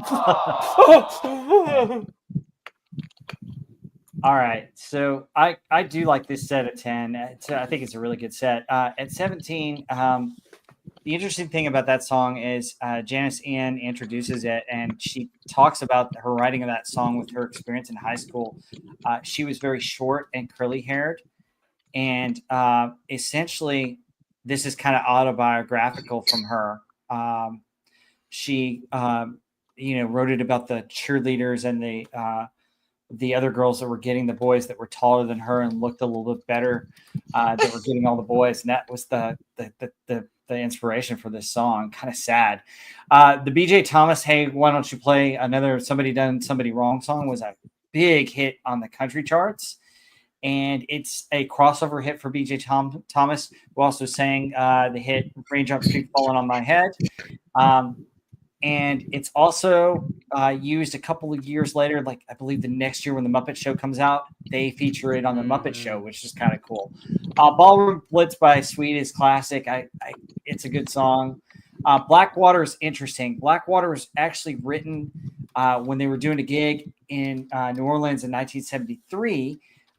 Basically, on the trip, actually it was 71. Sorry, it said 73 for their album Captain Me, and then 71 is when they first got the inspiration for it. Basically, Simmons visited New Orleans for the first time, and he just was inspired by the Mississippi River and reading Huckleberry Finn and Tom Sawyer the novels Huckleberry Finn and Tom Sawyer. And it rained a lot when he was there, and it didn't make a difference to him. He still was able to get around and have a good time. And so that was inspiration for the song. Did you know Kung Fu Fighting was a B-side? Kung Fu Fighting was originally supposed to be a B-side, and it only took 2 takes for Carl Douglas to get it out. When they sent the album to the radio stations, the DJs actually like Kung Fu Fighting better than the side A, and they played Kung Fu Fighting. And so Kung Fu Fighting got its hit. "Loving You" is the worthless piece of crap that should never be listened to again. I admire her for hitting the note, but it's so Wes annoying. It's nuts. Wes Cagle says, "Loving You isn't a terrible song. Don't stone me." And here I am going, "Prepare the catapults." Yes. What? definitely. This is why Wes Cagle no longer has the metal card. It's Oh yeah. Oh, like this. prepare the catapults. Yep. So "Best of My Love" was written by J.D. Souther, who's a good friend of the Eagles. He wrote several hits for the Eagles. It was originally recorded in England during their On the Border tracks, but it didn't make it onto the On the Border album. It ended up on the One of These Nights album.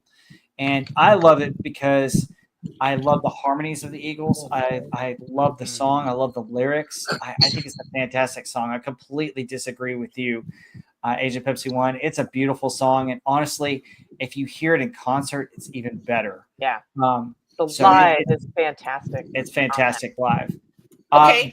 Jive Talkin', we explained that it was a big hit for the Bee Gees coming back. The interesting thing about the Bee Gees with this song, they transition, and the Bee Gees, if you know their history, there's several iterations of the Bee Gees with different hits throughout the years. In the 1960s, they were a rock pop band, and they had a few hits, but they kind of dropped off because they couldn't really find their sound.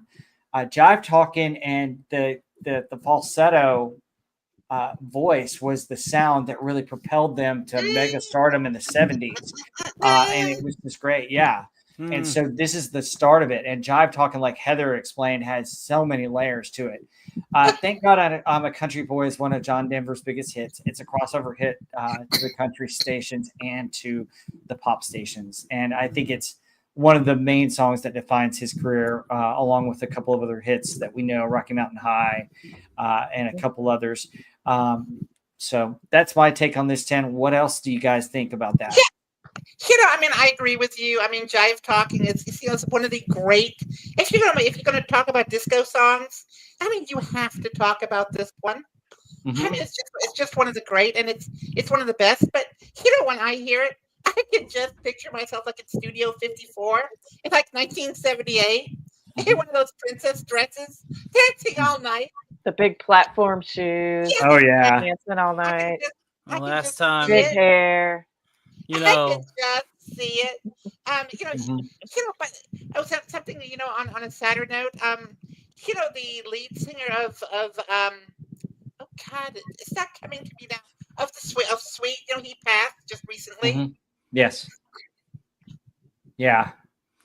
When I think of Studio 54, think about that time that I was walking in and checking out all the girls, and all of a sudden, Charlie Murphy, cold-blooded.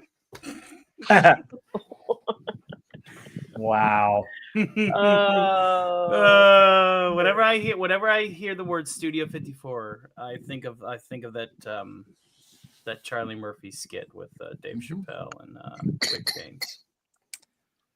All right. So this is, we're almost to our top 10, but let's talk about some of the hits that didn't make it in the top 40. Let's talk about the songs 41 to 100 right now.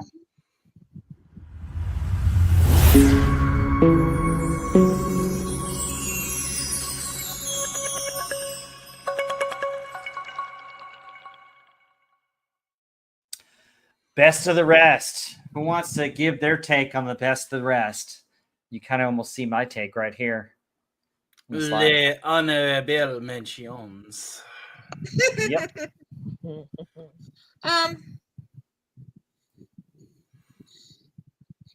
I gotta say that of these, a lot of times the 41 to 100 are better than the top 40. But I have to say that this time I don't think they are.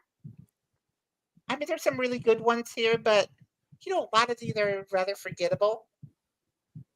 So, if you have 85, I just saw that the Rockford Files theme. It's in the top 100. You gotta be beeping me. But then you have stuff like Bungle in the Jungle from Jethro Tull, which is amazing. Uh-huh. And that's followed by Bad Blood from Neil Sedaka. And Only Yesterday by the Carpenters. Yeah. I'm on fire. I think this list from 41 up should be on fire. But I mean, Jesus. I mean, these are. I mean, that's all I have to say about it. And of course, you have stuff like Chevy Van, which is loved by Doomcock. Yep, that's Doomcock's song. That's a good one. Yeah, but I mean, a lot of this stuff. I mean, You're No Good. That is a great song, but a lot of this stuff is just crap. It's crap. I mean, how else do you put it? Buzzer, Tony. Buzzer. Yep. Come on. I actually was thinking of a musical response, but we'll do that. Her takes are so ridiculous, really can't get over it. Maybe I should go out for a cigarette because distresses me that she's causing me. I see that she just can't deny. Look, just because I didn't talk about The Killer Queen. Killer Queen, which is a great song. Yeah, Yes. Killer Queen is fantastic. It's like one of my favorite Queen songs, by the Yeah, way. Yes, right. That's right. Yeah. The point being that most of these songs are just terrible. You have what, 50, 60 songs here, and most of them, maybe 10 are good. What do you think about it? There's a lot of them. There's quite a few. Chevy Van is a good song. I love that. Yeah. It's definitely Doomcock's song. Lonely People too, but then you have the Rockford Files theme. Yeah. That's the 70s, really though, loud. right? Over Like, and that's over the on, like, repeat. 70s. Getting a mixed bag like that. The 70s is Yep. just like All right. that. Who wants? Heather, do you want to go next? I guess. Sure. Let's see. I think Bad Company. Feel Like Making Love. That's a great song. I love Bad Company. I agree. Killer Queen, like we said. My favorite one here, which you also have up here, Rob, is Elton John, Someone Saved My Life Tonight. That's one of my great favorite That's a Elton nice John one. songs. Like freaking the lyrics. Sweet Freedom, Whispered in My Ear. I just love that song. And it's just kind of a unique melody. It's cool the way the instruments build. That's by far my favorite on here. I agree that it's not, usually there's a ton of great songs in the 41 through 100, and this time I feel like the top 40 was better, but I gotta say there are a few standouts like the Queen, Yeah, and Elton John, and some of these. Joe Cocker, like you have there. I love Joe Cocker too. That's pretty good. This is funny. Like if you look at the list, number 44 is I Can Help, and then number 45 is Falling in Love. It's kind of a funny coincidence. Number 46 can provide a little reflection with feelings, and then once they're rejected, number 47 asks, when will I be loved? Number 48 goes on to add, well, join me in the Chevy van and we'll work something out. Yeah. So, yeah. And at 49, you're my and first, you're my 49, last, you're my everything. everything. Only for 50 to take a really dark turn and go, please, mister, please, you're no good. It's dynamite. Yeah, Folks, the list we're it tells down the to story. The list the tells top the story. 100 on YouTube, or not on YouTube, on Wikipedia. But I mean, yeah, it's just crazy that you had all those songs in a row. Yes. Yeah. But I don't think the songs. I would say the albums this year are far better than the songs. So once Yeah. you finish with the batch of songs, I want to talk about some of the albums that came out. Mhm. Sure. Oh yeah, definitely one especially needs to be mentioned. Yeah. But go ahead, Tony. What's your take? Dang, that is funny. 42 through. Oh my Yes. God. Yeah, the song names just go. Well, you could add 41 to it if the Right. girl is saying she's not Lisa, but she's somebody else. Right, I'm not Lisa. Yeah. Listen to what the Yeah, man said. I'm not I in love. tell You you. can just go right down it. Yeah. Yeah. I love it That's when funny. stories write themselves. was Killer perfect. Queen, obviously, like Wes Cagle, his second favorite Queen song, right behind "Don't Stop Me Now." Both songs that I love to perform, and one that I should probably download sheets for. I think I could probably nail it. Can't Get Out of My Head by ELO. I love ELO. Yes. Okay. You want to talk about some vocoder synth action? ELO, man. ELO is the way to go. I even love their cover art. I love their very spaced out, funky sound and just amazing electric sound. Just good stuff. Just music. Feel Like Making Love is good. Chevy van also good. I mean, look at that cover right there. Look at that van. Look at that. That's a van of a rock and roll master. Woo woo badoo.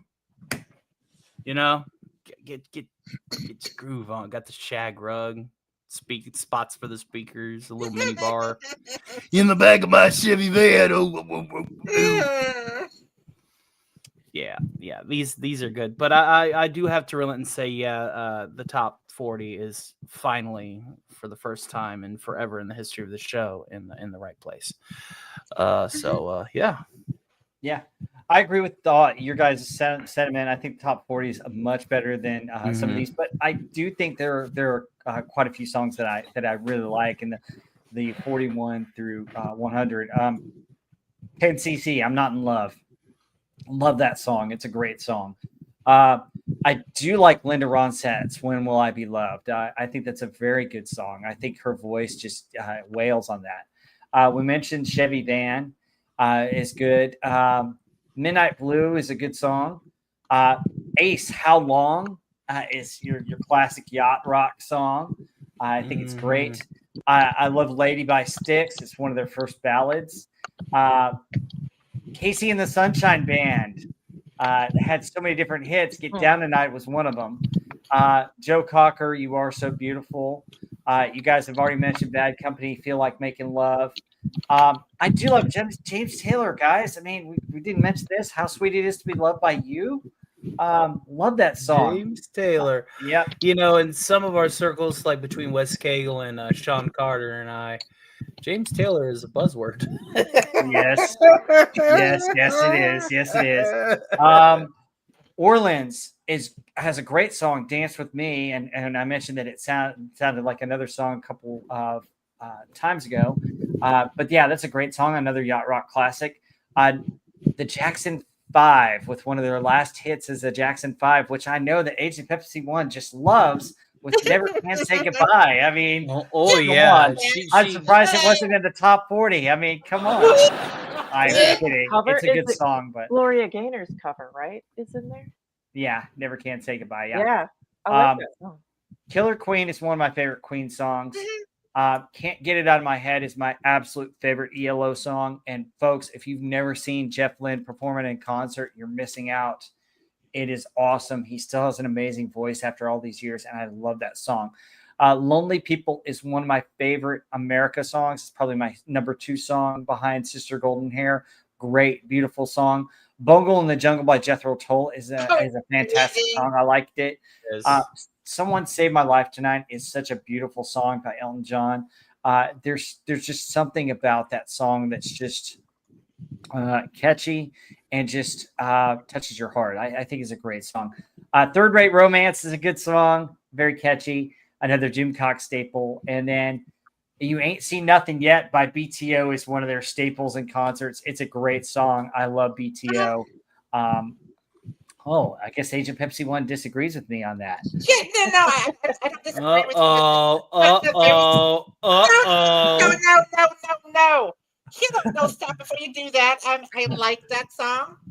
Okay. I like that song from BTO. But off that same album, off the same album that you had Let It Ride, which I think Yes, is Let It Ride's a great song. much better song. Yes, I would agree on that. And that's the songs, but hey, let's kick it over to Heather with the albums, and she better mention one of my favorite albums. So Okay. we'll see. Well, I just thought there's so many, and I didn't even get like all of them because it's such a huge list of great albums that were released in 1975.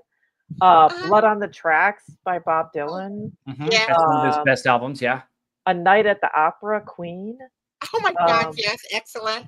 great album, overplayed song. Overplayed song, yeah, but it's a great album. Toys in the Attic, Aerosmith. Yes. Yeah. No?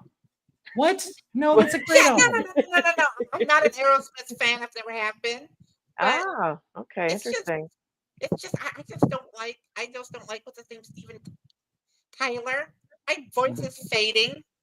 So, Yeah. I like Aerosmith. I think they got a lot I of do too. rockin' songs. Yeah. Born to Run, Bruce Springsteen, which may be controversial. A lot of people don't like him, but I don't hate Yes. I hate him. see, I knew it. All right. It's a good album, Born to Run. Okay. One of These Nights, the Eagles. Oh, Great album. excellent. Yes. Good job. Okay. Physical Graffiti, Led Zeppelin. Yes. Yes, indeed. There we go. Right. One of the best another great, I mean, so many of Led Zeppelin's albums you could say are just the greatest of all time. They're all in contention. Welcome to My Nightmare, Alice Cooper. Still Crazy After All These Years, Paul Simon. Sabotage, Black Sabbath, which is I love. Captain Fantastic, Elton John. Wish You Were Here. Wish You Were Here, Pink Floyd, which is my favorite Pink Floyd.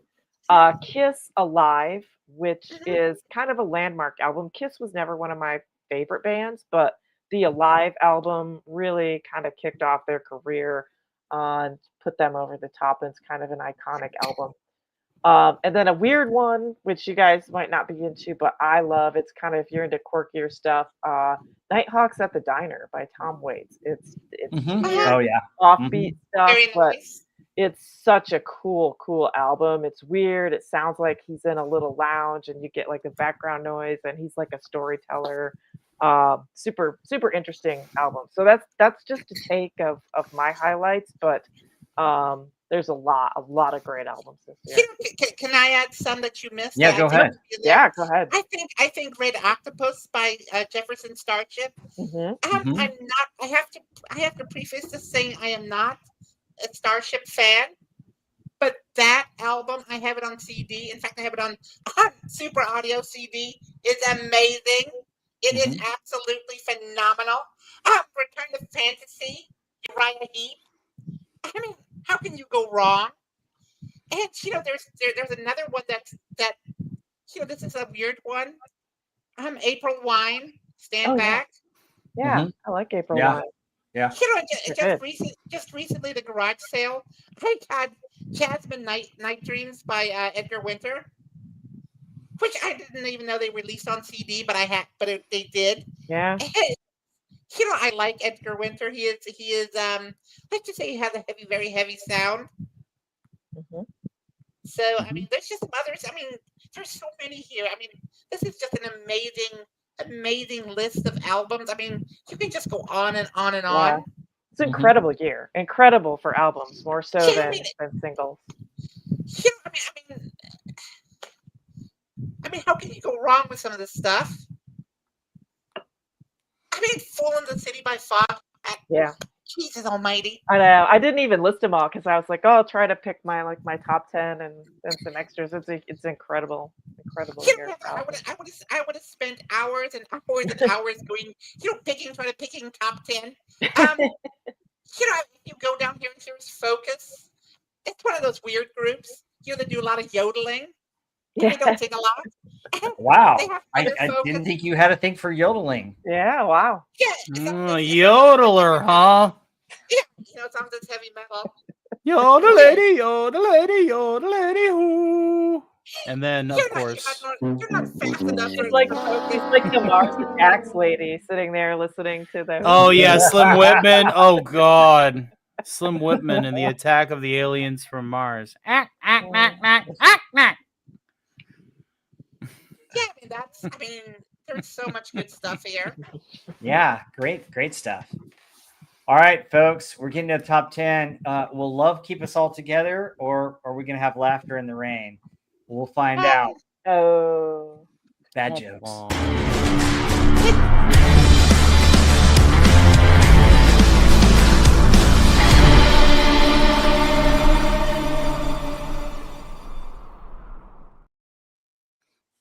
So here's our top 10.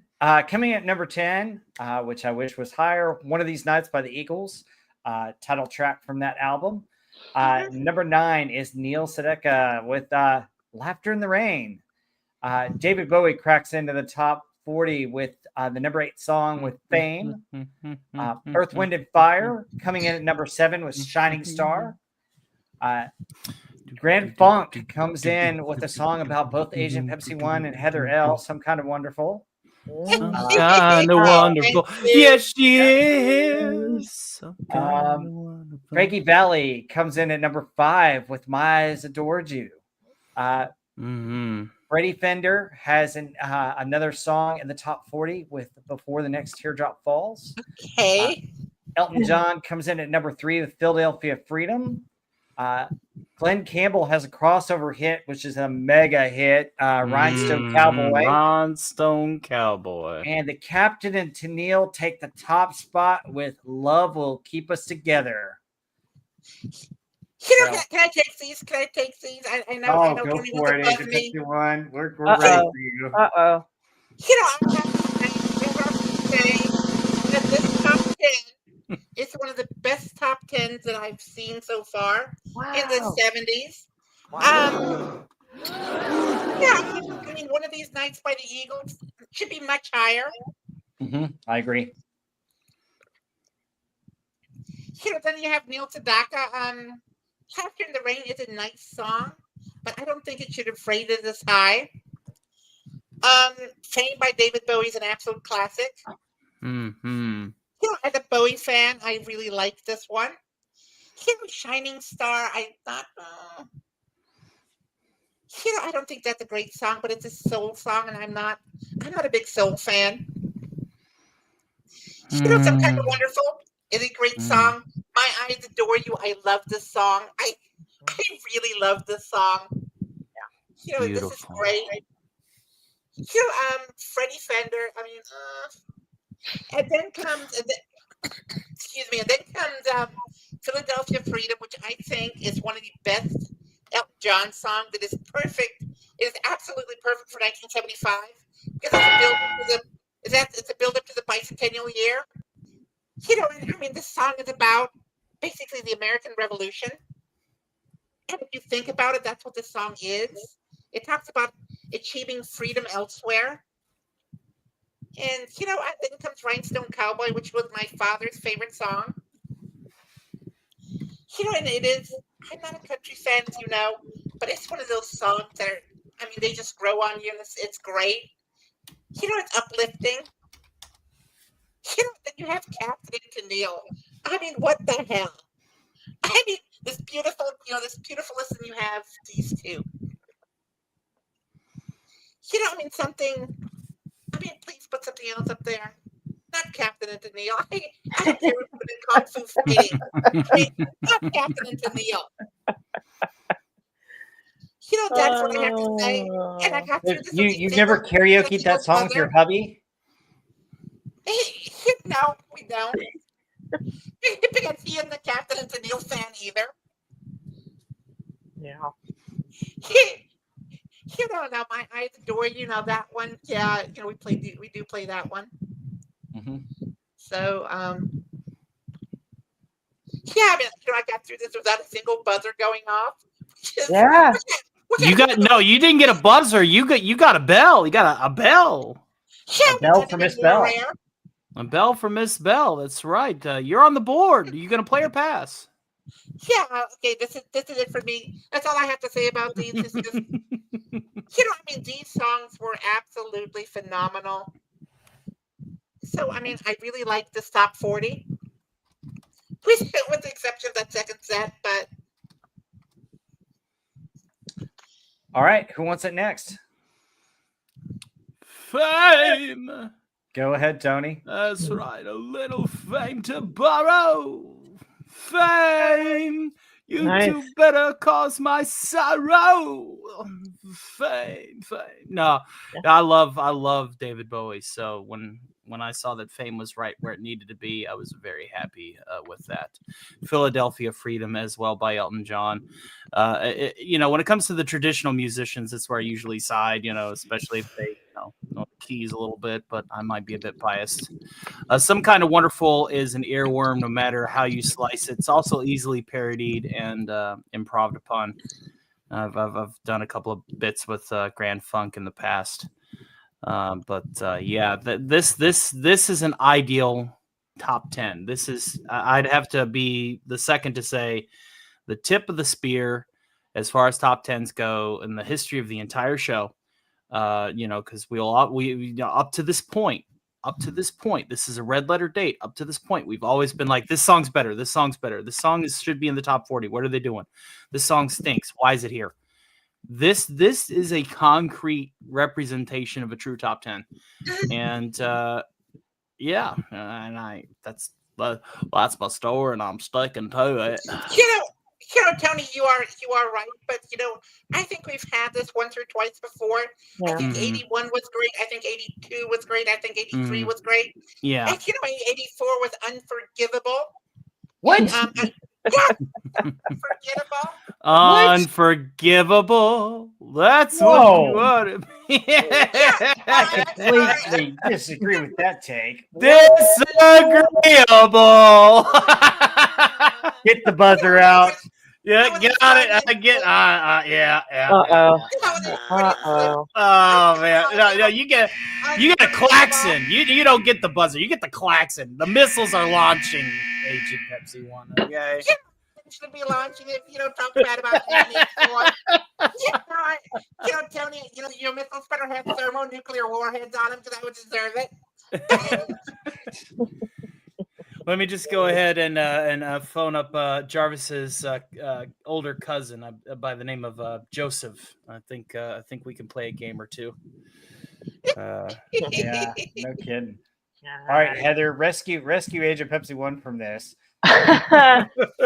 Jeez.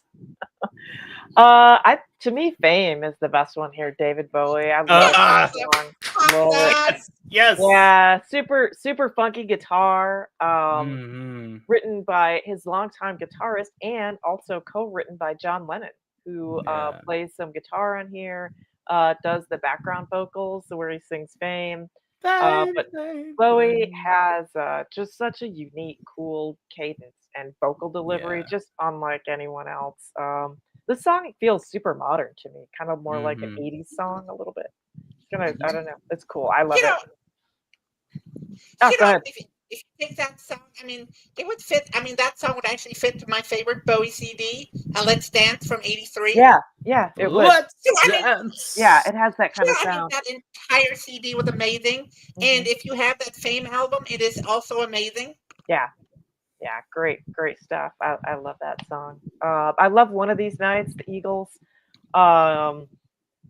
So this is interesting, I thought, because I think it was Don Henley was saying that when they were in the studio recording this, that the Bee Gees were also in that same studio and they were listening to them, and this kind of what he called the 4-on-the-floor bass drum pattern was kind of a nod to that disco style in this song, even though the song's not disco-y at all, but that kind of had a little bass inspiration on that. I thought that was kind of a cool story. But this is also a super cool live performance by the Eagles, because you get to see, if you look at I think it's a 70s, maybe it's an 80s performance. I can't remember the year.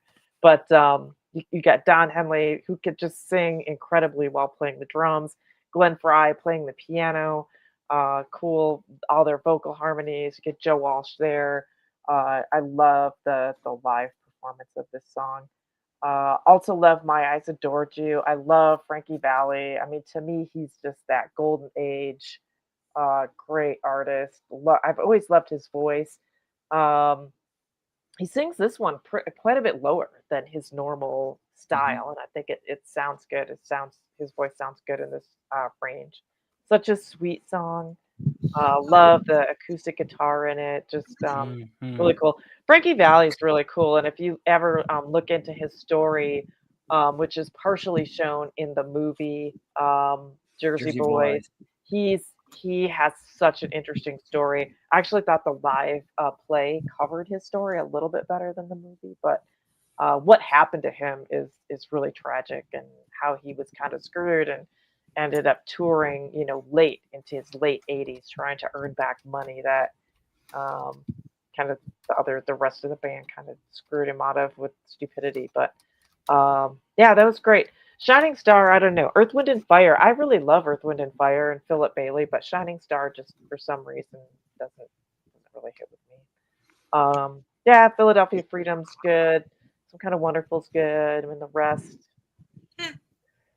Sadaka is a no for me. Captain and Tennille's a no. I mean, it's probably their best song, but I just Never.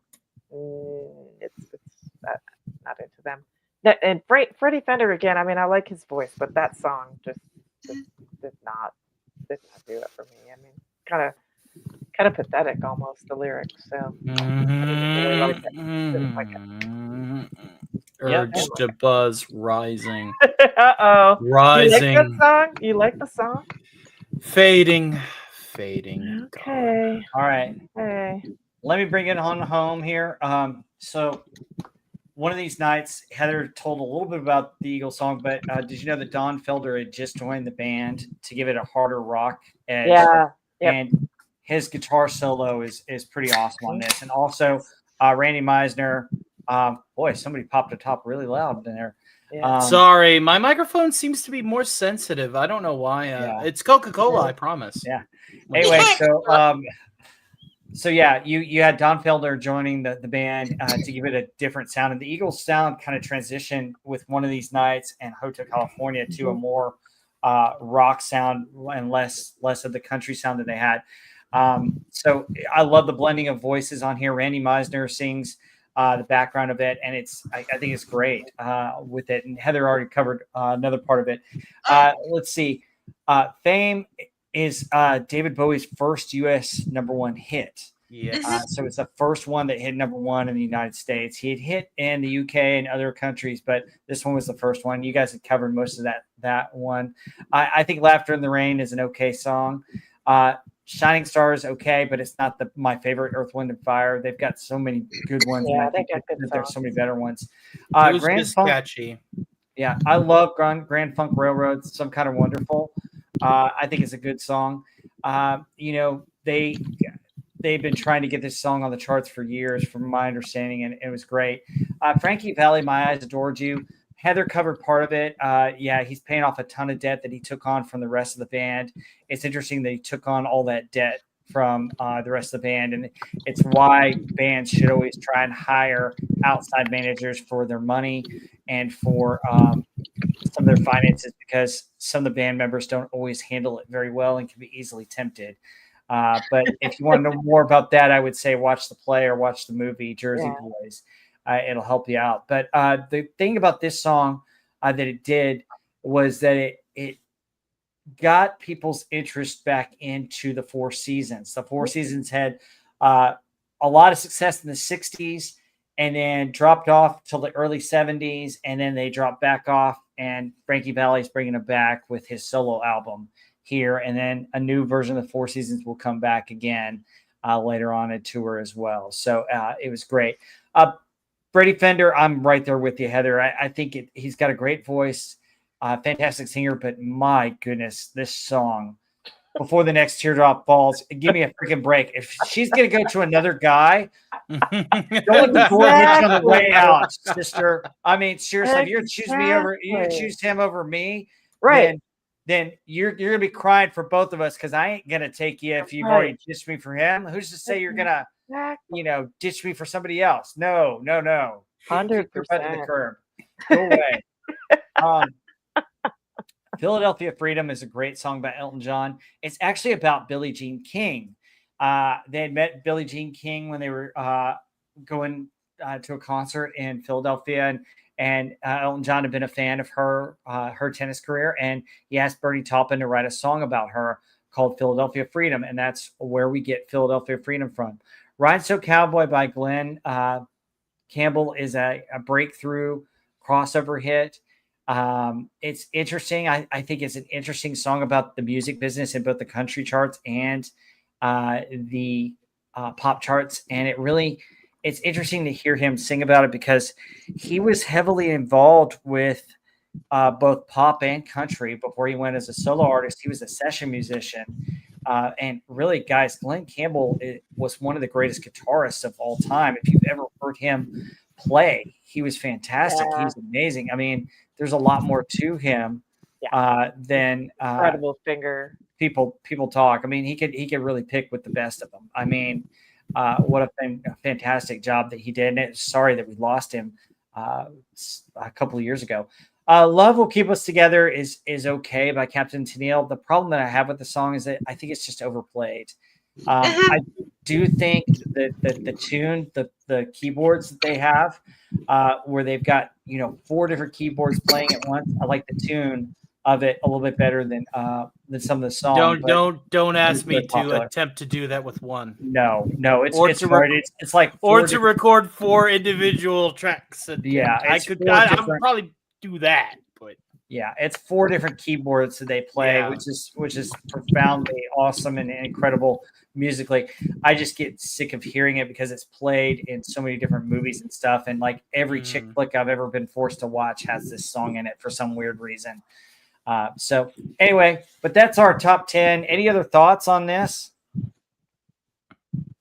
No, good year. Yeah, this great year. Was fantastic. A very good year. I mean, I was going to say about the Eagles.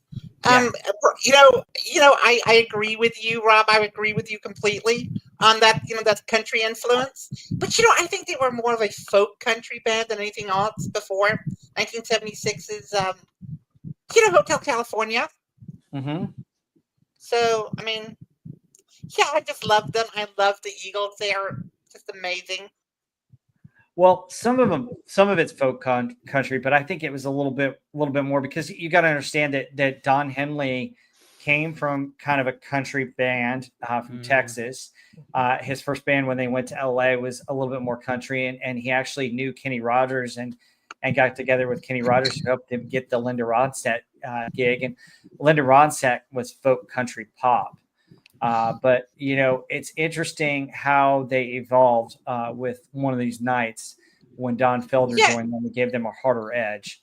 When Kenny Rogers was what was that band, the First Edition? Mm-hmm. They had some songs that were super psychedelic. Yes. I loved those, but then they had some other songs that were like more country. Mm-hmm. And that was. I just take the psychedelic ones. Mm-hmm. So, all right, let's get to the album we love. And today's album that we love is Led Zeppelin IV. We've got a couple of segments. Unfortunately, my segues were not able to get produced. I had some technical problems, but we'll talk about the formation and early Led Zeppelin. We'll talk about the album itself and how it was created. We'll talk about the engineering and creation of each of the songs. And then finally, we'll talk about the success of the songs, and we'll give our opinions about Led Zeppelin IV. So let's get into this with Led Zeppelin and kind of their history, folks. And if you love Led Zeppelin, I think you're going to love this segment. They are a fantastic band, one of my favorites of all time, and this is one of my favorite all-time albums. Here's the transition for you. There you go. There we go. All right. So into Led Zeppelin 4, we will talk about the cover. It's going to be covered. Just about everything on this album is going to be covered. So folks, get ready. Stay tuned. So let's talk about the formation of the band. So Jimmy Page was in a band called the Yardbirds, and the Yardbirds were starting to break up in 1968. Jimmy Page was the single guy left. Everybody wanted to leave.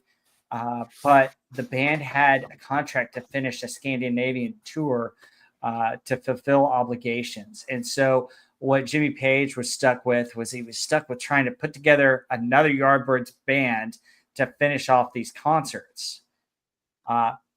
In comes a couple of singers. He wanted Terry Reid, but Terry Reid declined being in the new Yardbirds. He wanted to go solo for himself, and so he recommended Band of Joy's lead singer, Robert Plant. Robert Plant was in Band of Joy with John Bonham. And so Plant accepted the gig and brought along John Bonham. So you have your guitarist, your lead singer, and your awesome drummer. John Paul Jones was known to Jimmy Page as they both did session work as session musicians. And he auditioned for the gig and became the final piece of the puzzle. And Led Zeppelin was formed in 1968. They originally started playing together as the New Yardbirds. They got together, get this, in a room below a record store on Gerrard Street in London. Can you imagine that? Led Zeppelin was formed and first started playing at a gig together and rehearsing together underneath a record store. Pretty interesting. Nice. Can you imagine if you would have wandered into that record store and like heard some of their early jam sessions coming out the window? Pretty cool. Yeah, I mean, it's fantastic. And basically, what happened was John Paul Jones said that first time that he started jamming with Jimmy Page, he knew that they had something there, that there was lightning in a bottle. One account of how the band's name was chosen was that Moon and Entwistle from back in the Yardbird stages had suggested that a super group with Page and Beck would go down like a lead balloon, an idiom for being very unsuccessful or unpopular because Page and Beck kind of clashed, and that was part of the end of the Yardbirds. The group dropped the A in Led at the suggestion of their manager, Peter Grant. So those unfamiliar with the term would not pronounce it lead. The word balloon was replaced by Zeppelin, a word which, according to music journalist Keith Chadwick, brought the perfect combination of heavy and light, combustibility and grace to Page's mind, and thus the term Led Zeppelin, which is interesting. So they kind of toured as the New Yardbirds to finish off that tour. A couple weeks later, they became Led Zeppelin. Their manager, Peter Grant, did this, and get this is amazing. I can't believe he did this. He secured a $143,000 advance contract, which is about $1 million to today, $1,293,000 today, which is astronomical for a brand new band, from Atlantic Records in November 1968, at time the biggest deal of its kind for the band. By the way, Atlantic was a label that signed them without ever really hearing them. They sight unseen. Can you believe that? What a bet. Atlantic was a label with a catalog of many blues, soul, jazz artists, but in the late 1960s, they began to take interest in British progressive rock acts. And so they were taking a chance on Led Zeppelin, hoping that Led Zeppelin would basically boom Atlantic Records into the rock business ahead of their soul, jazz, and blues artists. Record executives signed Led Zeppelin again without ever having seen them under the terms of the contract. Now, keep this in mind as we get into talking about Led Zeppelin IV. The band had autonomy in deciding when they would release albums, which is highly unusual for any band to be able to do, tour, which is again highly unusual for any band to be able to do, and they had final say over the contents and design of each album, which is even more unusual. I mean, it's just crazy. They would also decide how to promote each release and which tracks to release as singles. You got to be kidding me. That never happens.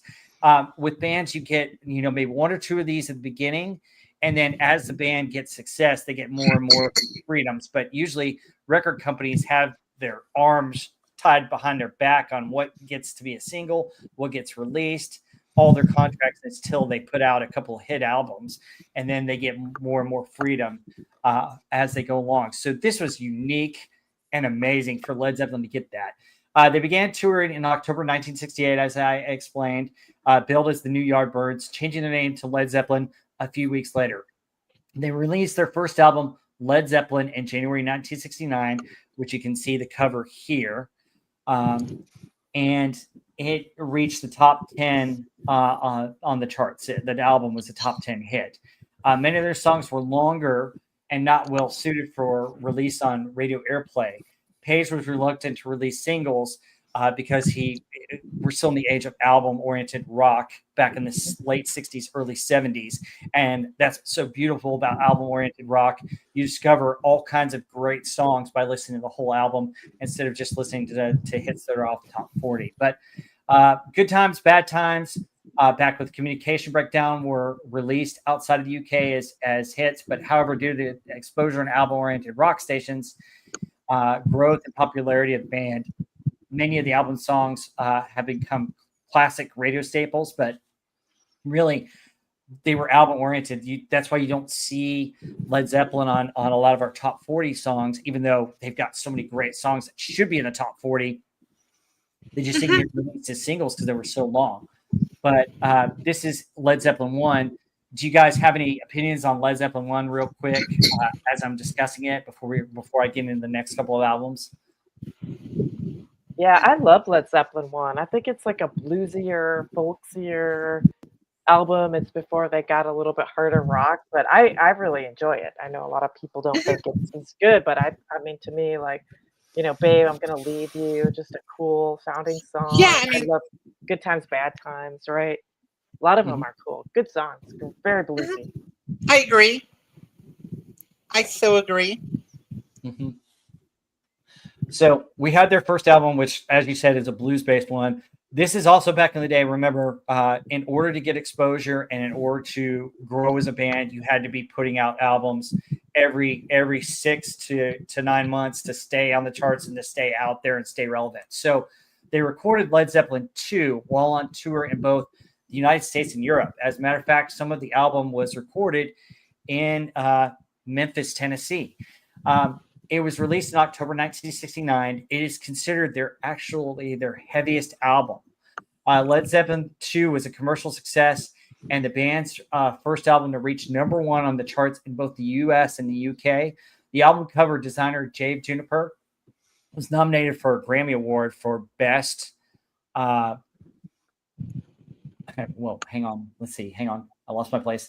His Grammy Award for Best Recording Package in 1970. And so Led Zeppelin II is phenomenal. I love Led Zeppelin II. It's probably my second favorite Led Zeppelin album.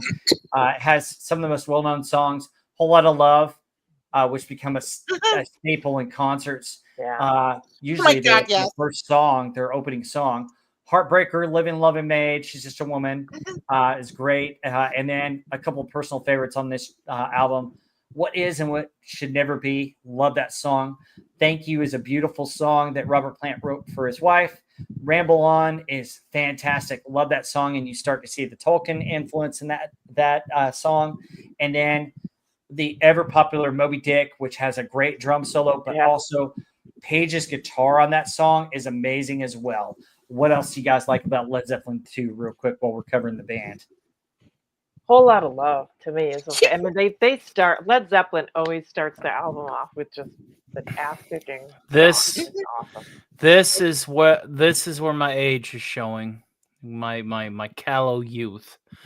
But my first introduction to Led Zeppelin was Whole Lot of Love, and it was also coincidentally my first introduction to stereo sound. and the way that the guitar would he would run it down the riff and and it would go from like left channel to right channel. Wow, Stark Yeah. was in his cradle rocking to this. Oh wow. I think I was 6 or 7, and he popped on the album because we had one of those big Pioneer radio stacks with the multi-deck radio systems, and we had the speakers mounted on one wall and then the wall opposite of it, and it was rad. It was absolutely rad. So that's what got me hooked on Led Zeppelin and stereo sound in general. Yeah. So yeah. I have to agree with Whole Lotta Lovin'. When I have my let's say my rock and roll nights at home, I listen to a lot of loud music all the way into the wee hours of the morning, and that is one of the songs I love listening to at high volumes. And it's you all know I'm into stereos, and those monoblock amps of mine, Jesus. They can get quite loud, and it is that stereo separation that I really like about this. It's just amazing. It is just amazing. Glass of wine maybe, and you're just gone. I mean, it's so beautiful. Yep. Anything else about Led Zeppelin 2? All right, great album. So just so you guys know, Steve Walksman has suggested that Led Zeppelin 2 was the musical starting point for heavy metal. Well, yeah, there's songs, right? Like Whole Lot of Love. They have some. I think that they always have that like one song on their album that you could kind of say are the beginnings of heavy metal. But then they get all these acoustic, folksy songs. There's such a good mix, and they really take you on a journey. I wouldn't say that heavy metal's like the whole sound, and I think Zeppelin has. I have to agree with Heather here. One song. Having a couple of songs that are hard and heavy, alongside another ensemble mix of different styles and musical experimentation. Yeah, that they were scratching the surface of the new sound with heavy metal, but they didn't found it. That's just it. I mean, no, I think Whole Lotta Lovin' is probably the beginning of maybe what you would call among the beginning of the like stadium sound. We had the stadium bands. And, Arena Rock. Arena Rock, yes, indeed. And you had Cream before them, and they were really heavy too. So you had Iron Butterfly. I mean, not as well known, but I mean they were certainly not a light band. No. No, but they still had that psych rock sound to them, even with their heavier stuff. They had that that high tuned organ and all that. And you also had Uriah Heep, but I think they started in 1971. So I mean, yeah, fantastic stuff. All right. So the band continued to gain popularity and notoriety as the biggest band in the world. And some of their concerts would last over 4 hours. Can you imagine that? That would be so awesome to go. 4-hour set list, man. I don't know who would drop first, us or the band. Well, here's what they would do. Like we mentioned Moby Dick, and you would get breaks because they would do something like Moby Dick, and Robert Plant would get to rest his voice, and then Bonham would get to rest his drumsticks when they were doing more acoustic type stuff. It worked out really well from the concert footage that I've seen. So it just would be awesome to hear them jam for that long. That'd be phenomenal. In 1970, Page and Plant retired to, I'm going to butcher this. Let me see if I can get it. Rhondda, a remote college in Wales, which you can see up here in the top right corner, to commence work on their third album, Led Zeppelin III. The result was a more acoustic style that was more strongly influenced by folk and Celtic music and showcased the band's versatility. Led Zeppelin III was released in October 1970 and got mixed reactions from fans, but it still charted #1 in the UK. However, it did not last at the top spot for very long. Led Zeppelin produced well-known songs such as Immigrant Song, which starts out the album, which just about everybody knows that one. Celebration Day, Since I've Been Loving You, Gallows Pole. But here's some hidden gems that I love off this album. Friends is a good song. It's been covered. Braun Yar Stomp, which is a jam session that came out of playing there.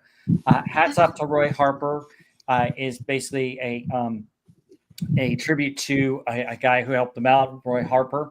And then my favorite hidden gem on Led Zeppelin III is Tangerine, which is such a beautiful Tangerine. song. Yes, it's very that. If I may make a note here, again, Led Zeppelin, not as I said before, they're scratching into the future, like they've scratched into new sound. There's a whole genre of metal out there that is just dedicated to Viking lore. We covered Man of War on Hangar 18 on my show for this very reason, but then of course that's evolved into things like Amon Amarth and Tyr and Falconer and a lot of these symphonic Nordic themed bands. The Viking rock, again, Led Zeppelin was scratching the concept first with Led Zeppelin III. And it's kind of like they had this clairvoyance with their experimentation, with their exploration, because there's a lot of things that Led Zeppelin has done that have become their entire genres and subgenres of music in the future. So I'm a big fan of Viking metal, but Heather knows that for sure, as does Wes Cagle. So I just wanted to scratch on that because Immigrant Song was, I think, the first really heavy Viking noise. Great song. Yep. Immigrant. All right. Anything else on Led Zeppelin 3? I know Asia Pepsi 1 said in the chat it was your least favorite Led Zeppelin song album. I actually think Led Zeppelin 3 is a lot better than people think. It's underrated in my opinion. But I like it. Yeah. Any particular song, Heather, that you like from it? Immigrant Song, of course, but I like weird stuff too, like Bronyar Stomp. I think is cool. I think all the quirkier stuff on this album is good. I love the kind of Celtic sounding. I don't know if they're playing guitar or if he's playing mandolin yet on this album, but I love the sound. I think they do such a great mix because it doesn't sound like, oh, we're gonna do a heavy song, now we're gonna do an acoustic song.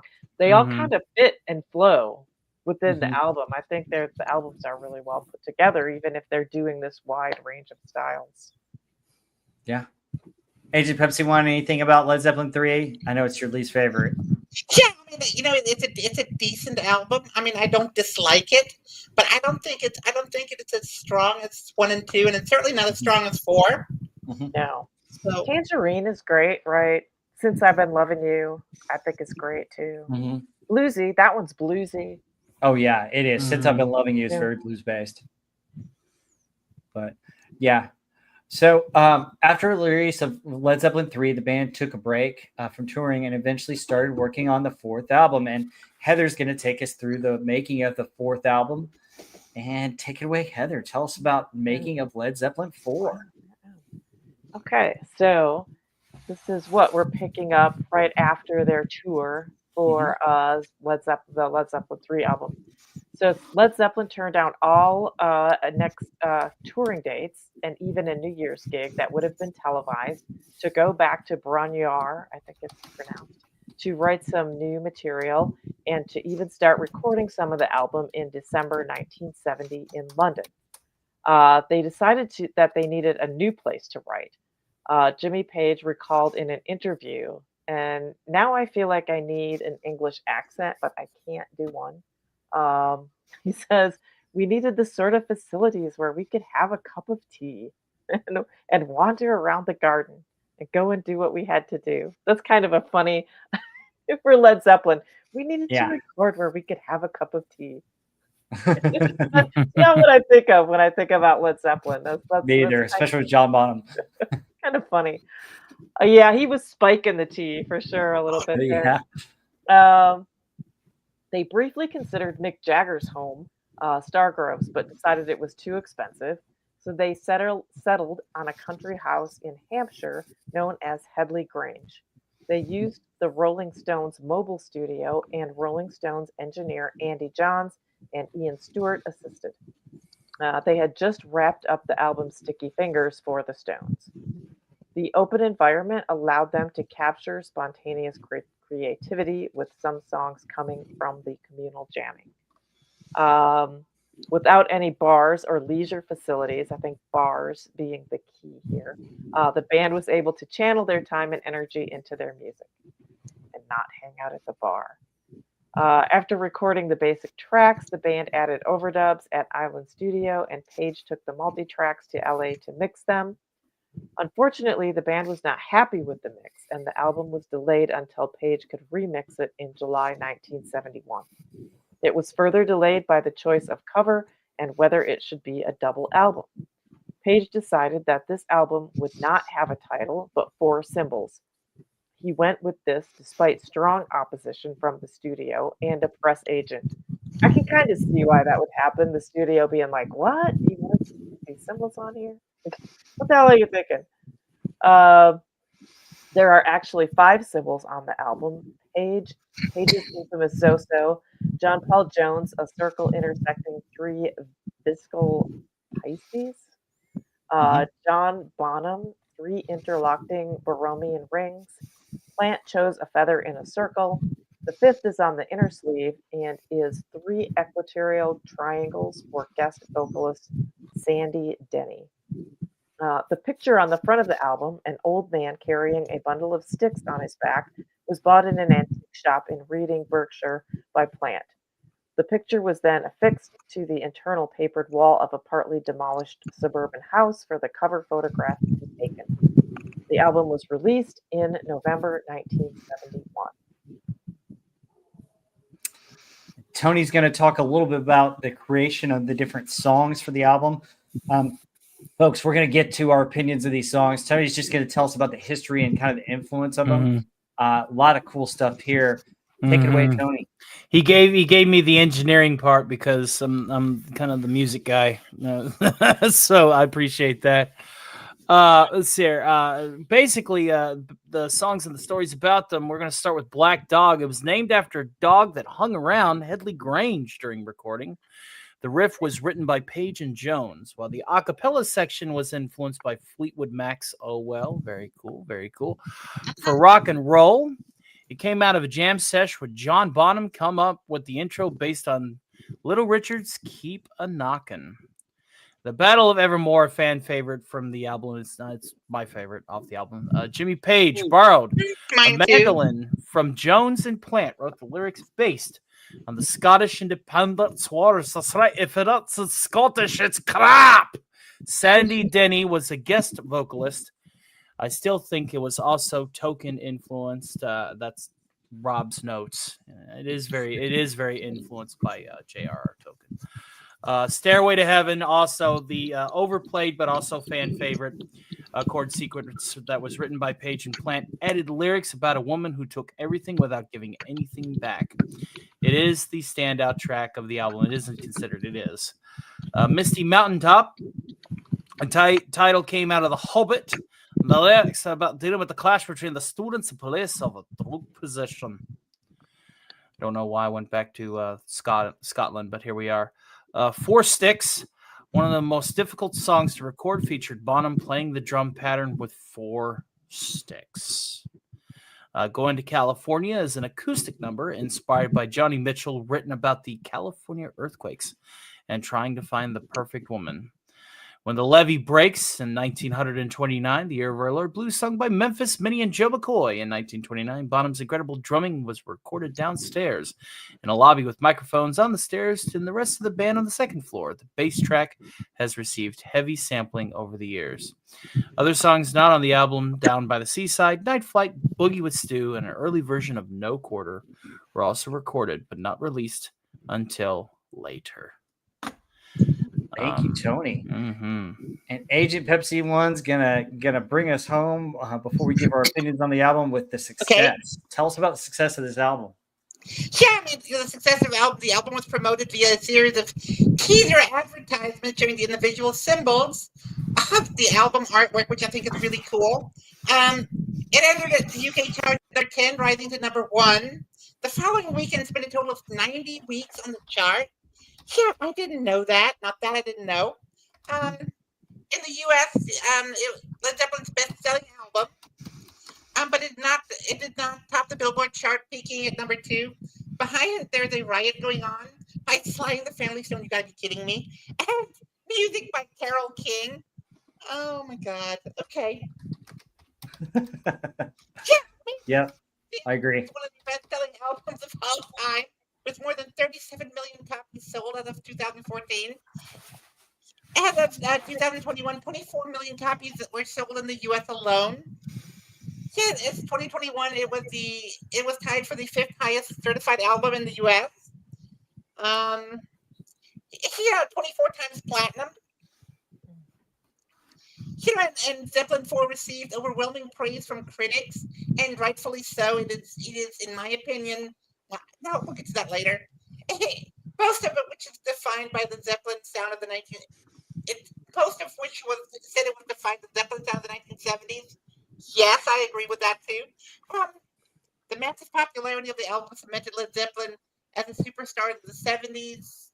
Okay.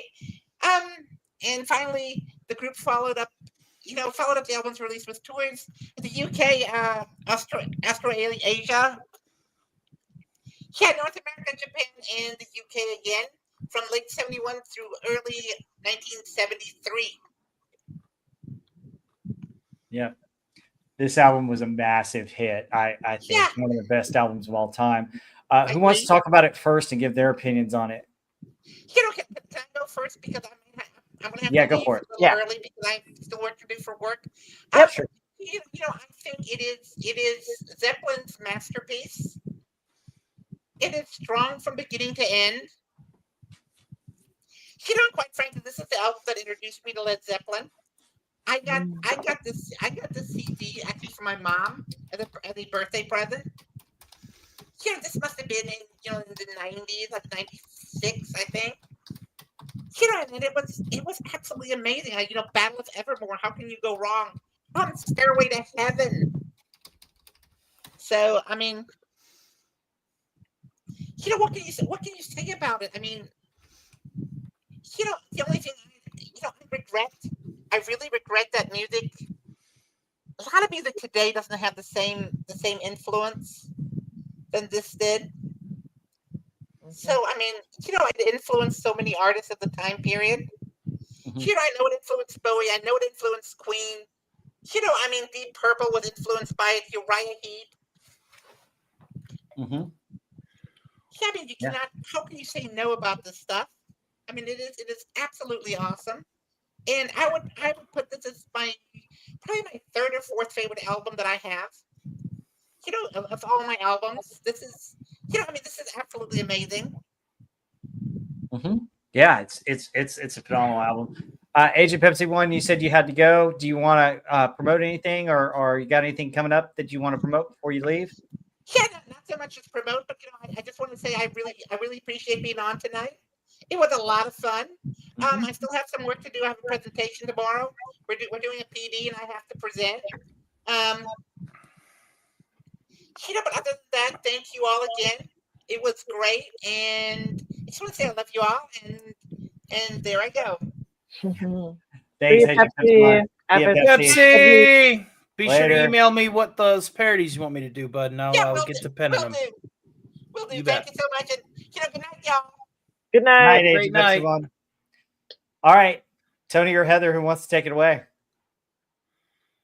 Well, I mean, I could Go for it. go ahead. I mean, what can be said about this album that has been said already?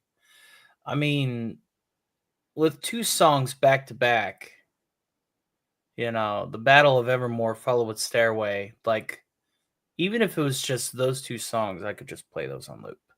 Just one, then the other, one, then the other.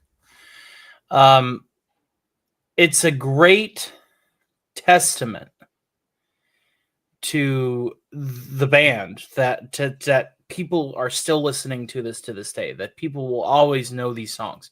That these are songs that I sound like a broken record here when I talk about Ozzy. These are songs that'll never be forgotten. These are songs that are going to be passed down from generation to generation long after we are gone. And the reason why is because they are so iconic. They broke ground. They broke ice. they solidified themselves as some of the founding songs to entire musical movements. That's never going to change. That will always be there. And Led Zeppelin IV is going to be one of those albums that will always be played, regardless of what new digital media format of the far future. Oh, we're broadcasting directly to the chips in your brains. Ha future. It'll still be played. And I wholeheartedly believe that. And some of the best drum work of all time, as well as some of the best like wind ensembles of all time. The slow playing of the fife at the beginning of Stairway, absolutely iconic, sets the mood. You can visualize an environment listening just to that opening number of that song.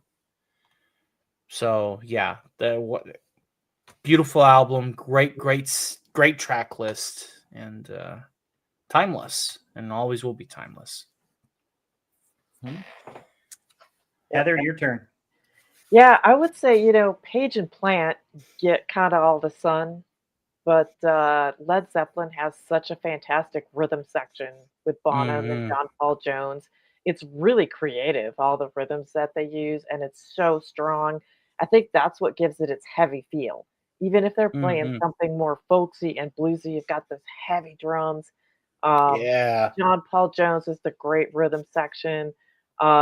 Just that really gives it like that heavy, gives it its backbone, which it's cool. And John Paul Jones is super underrated, I think. But man, what a way to kick off an album with Black Dog, and it just gives that little sound and then quiet, and then just Plant a cappella going, hey baby, or hey mama.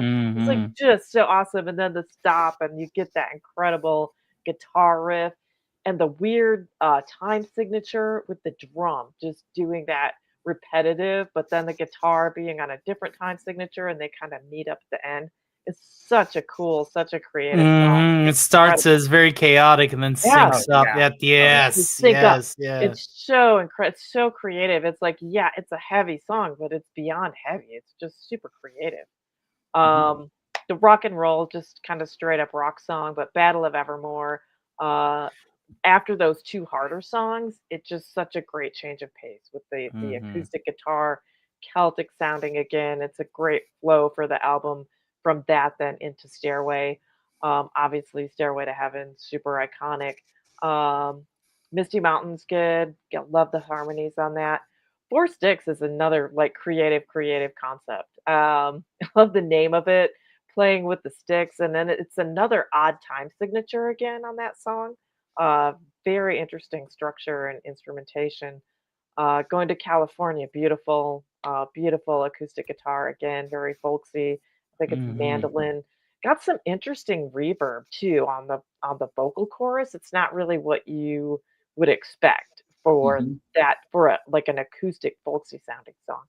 And then obviously When the Levee Breaks, I mentioned in the chat, that is one of my favorite songs all time. And the guitar on that. And then with the slide guitar and the harmonica together with those just pounding drums, it's like blues just on crack. And then Plant just starts screeching at the end, and you just like can't crank that song loud enough. I just love it. So, and yeah, I think you mentioned the drum sampling. I think it's like the most sampled song ever. Like, yeah, really amazing. But I love that they're able to stick with their roots in blues and folk, but they make it heavy rock. To me, this album is so brilliant because of that. And whether you're calling it hard rock, beginnings of heavy metal, or classic rock, whatever it is, it's just great music, and it stood the test of time and always will. I agree. And to me, so Led Zeppelin IV was kind of my intro into Led Zeppelin, because I heard some of these songs on the radio, obviously Stairway to Heaven, Black Dog, and Rock and Roll. And then I got this album. Then I got like Led Zeppelin II, Led Zeppelin I, Led Zeppelin III. I bought like all their albums because I was listening to them on classic rock radio, because I'm a kid of the 80s and 90s, which I just was blown away. The cool thing about this album is I feel that this album was part of the transition of rock and roll from a poppy rock to a heavier rock from the 60s into the 70s. And we kind of briefly mentioned this, but I think this album kind of cements it because you can hear all of that transition, which is so beautifully mastered. I love the way that these tracks are put together. Like you guys just mentioned, they just have a flow to them, which is great. And the great thing about album-oriented rock, and the reason why we choose an album like this as an album we love, is because you can listen to it cover to cover. And that's one of the big criteria that we're looking at when we're looking at these albums is that, hey, what's an album that we can listen? You put it on, you can listen to just about every song on it. You're not going to skip through any song. And how does that flow together? And that's kind of why we've chosen the albums that we've chosen, because you can listen to all these all together. And folks, the great thing about music and discovering music and listening to music is to listen to the entire album, not just the hits. Don't buy an album just for the hits. Listen to all the songs on there, because the artists are trying to tell you something in their music, and that's what makes it great and makes it beautiful.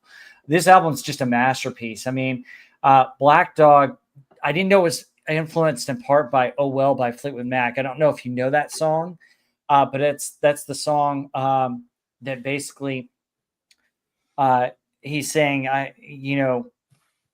I can't tell you. Don't ask me what I think of you. You might not like what I tell you to. And then it goes in that guitar riff. And you always get their guitar riff, but nobody knows the name of the song. Yeah. That's kind of influenced into Black Dog on that. So it's great that you have that. I didn't realize that that it influenced by "Oh Well." And I think Black Dog is a badass song to bring this off. I love the drums on Rock and Roll. I mean, it's just a total jam session. You can listen to it anywhere. And it was fitting that the US released it as a single and propelled Zeppelin's popularity for this album in the promos. Battle of Evermore, I agree with what all you guys have said. I felt that it mentions ring wraiths, guys. So I think it's very Token inspired. Yes, it's not, there is no ifs to it. Yeah, I think of Return of the King when I listen to this, because I think of the final battles in Return of the King. And it's just the Witch King. Yes. And I love how he trades off vocals with Sandy Denny, who's beautiful on this album. She doesn't get enough credit. She was amazing. Yeah. She just flat out nailed it. I mean, so beautiful with her voice. And part of it is Plant's telling the story, kind of the crier, and she's the townspeople. And that's kind of an interpretation of this song, which is just amazing and phenomenal. I love that song. Stairway to Heaven is just phenomenal. One of my favorite stories about Stairway to Heaven is going up with a bunch of friends to we had a friend in our church group who is from Oregon, and we went to go visit her family and stay with them and do whitewater rafting, all this stuff. And her boyfriend and I were in the car with her and her mom, and they flip it and Stairways on, and we're jamming out to it. But the last part, I love it when he goes full electric and we're just jamming to it. One of us is playing the air guitar, the other one's drumming, and we're just rocking out to it. And the girls are like, "These guys are so weird." They're like, "No, we just love Led Zeppelin." So yeah, awesome. Misty Mountain Hop, yeah, obviously The Hobbit, which is so great. But I had no idea it was a clash between students and police over drug possession. That's wild. Four Sticks, man. Reading about this and just the troubles that they had recording it, because Bonham was so phenomenal on drums. I mean, guys, you got to understand how great a drummer he was. We lost him way too early. Definitely love him for all that he did, and he just is phenomenal on this one. Going to California is just your classic folk song. But we get to one of my favorite Led Zeppelin songs, one of my favorite of all time. Heather, it's weird that you and I have like almost the exact same takes, but When the Levee Breaks is my favorite Led Zeppelin song. I mean, it is just phenomenal. I love the downbeats with the drum, and then you come in with the bass guitar. By the way, Robert Plant is the one playing the harmonica on this, and he does an amazing job. I mean, just that first intro music before we even get to his first lyrics is just phenomenal. It's amazing. Obviously, it's the most sampled song, but it's just so powerful. And I think you listen to When the Levee Breaks, and that's where you get further Led Zeppelin songs like Kashmir and like a couple others that have that heavy downbeat to them, which I think is great. But yeah, I love it. It, you know, when the Levee Breaks takes blues and takes it in a whole nother direction with that bass drum. The other thing that I think is so interesting about this is they thought about making it a double album. And, you know, you have Down by the Seaside, which is another great song. Night Flight, that I'm not as familiar with. Boogie with Stu was another one off of Physical Graffiti. And then just the phenomenal No Quarter, which came out a couple of years later. No Quarter is in- awesome. And I couldn't believe they left off of this. Can you imagine this album with No Quarter on it? Yeah. I mean, That would be the best Zeppelin album, period. yeah, at that point. it'd be incredible. But anyway, folks, what are your thoughts? Let us know below. Leave it in the chat and definitely drop us a line of your favorite Led Zeppelin songs. What do you think about this album? It's great. And that's Led Zeppelin IV. Folks, thank you so much for being with us. We're going to give our outros. Heather, what you got coming up? Nothing, but I want to say, you know, when we're talking about, like, there's not just singles on these songs, that they're great albums, and they didn't really put out singles so much. Back, like, in, you know, a lot in the 70s, but even all the way through the 80s, I remember, like, there were great rock radio stations before everything was corporate owned by the same corporations, and they had their playlists, and they just repeat the same songs over and over and over again. Like, now, even classic rock radio stations, they just play the same crap over and over and over and over and over again. But I remember listening as a kid in the 80s, if you listened, like, at night, like laying in bed late at night, you listen to the radio, they would play full albums. And so you could hear, you know, all the Led Zeppelin albums, you could hear all the Eagles, you know, all these classic bands. They would just sit there and play the whole album, and they would talk about them, like, talk about the writing and talk about, you know, have little clips of band interviews in there. I think that helped contribute to this great era of music, because it wasn't just corporate singles. It wasn't just corporate radio. You could actually, because you didn't have the internet, you didn't have streaming, and who can go out and afford to buy, like, every single freaking record, you know, when you're, like, in junior high, high school, college? You really can't. But we had such great radio that we could hear all this music, and it's such a shame that that's gone now. But anyway, thank you so much to the chat for being here. It's great hanging out with you guys, as always. It's you guys add so much to it. Always great to see you here. Hope to see you on Wednesday in the chat at Pop Culture Breakdown, and again on Friday Night Frolics on Overlord DVD's channel. Yeah, absolutely. All right, Tony, take it away. Tell us what's next on your channel. All right, let's roll that beautiful bean footage. Are you tired of the same humdrum day-to-day kind of shows where people just complain about the terrible things happening in pop culture? Would you like a little break away from the norm? Are you impatient and can't wait for Friday? If you answered yes to any of these questions or more, then consider Stock's Thursday Matinee. That's right, the variety show before the variety show, ladies and gentlemen. With their own motley assembly of puppets, pandemonium, parodies, piany, and plenty more entertainment that you can shake a stick at. If you want to hear other songs that are sung, characters that are impersonated, as well as a little bit of the tickling of the ebonies and ivories, then look no further than Stock's Thursday Matinee, where all of your variety show dreams can come true, and then you can have your double pleasure, double fun by joining Doomcock on Friday for Friday Night Frolics. That's right. We just want to double your order. A double a Sunday, 2 scoops for the price of 1, 2 scoops of raisin in your Raisin Bran, and much, much more. Thank you, ladies and gentlemen, for tuning in to tonight's episode of the Top 40, ladies and gentlemen, Top 40 Songs of 1975, and we hope to see you really soon. Thank you, Rob Wright, for hosting a wonderful program, and we will be back before you know it. Thank you, Tony. Appreciate that.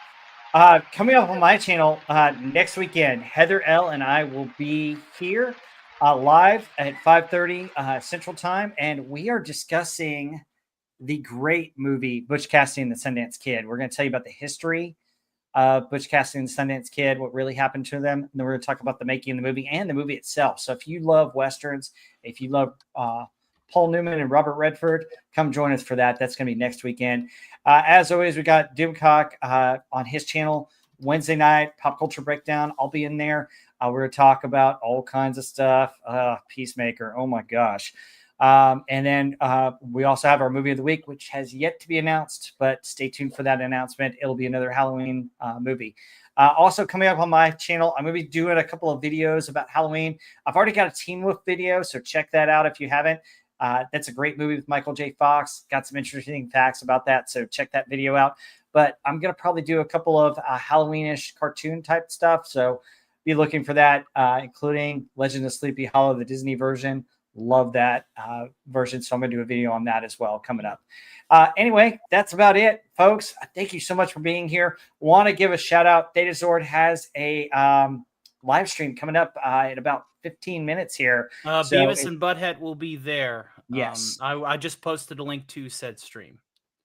Okay. So there. Yeah, if you guys want to post it in the chat, both of you guys are wrenches. If you want to go ahead and post it in there. Yeah, head to Datazord's channel. He's a great guy. Love him. He's wonderful, and he's he needs your support. He's hit some hard times in his personal life, and just support him. He's a great guy. But folks, thank you guys so much for being here. Thank you to my wonderful wrenches. Thank you to everybody. Thank you to my wonderful panelists, Heather L, Tony, and Agent Pitsy One. Love you guys. Thank you for being here, folks. Take care. Have a wonderful week, and we will see you on the next one.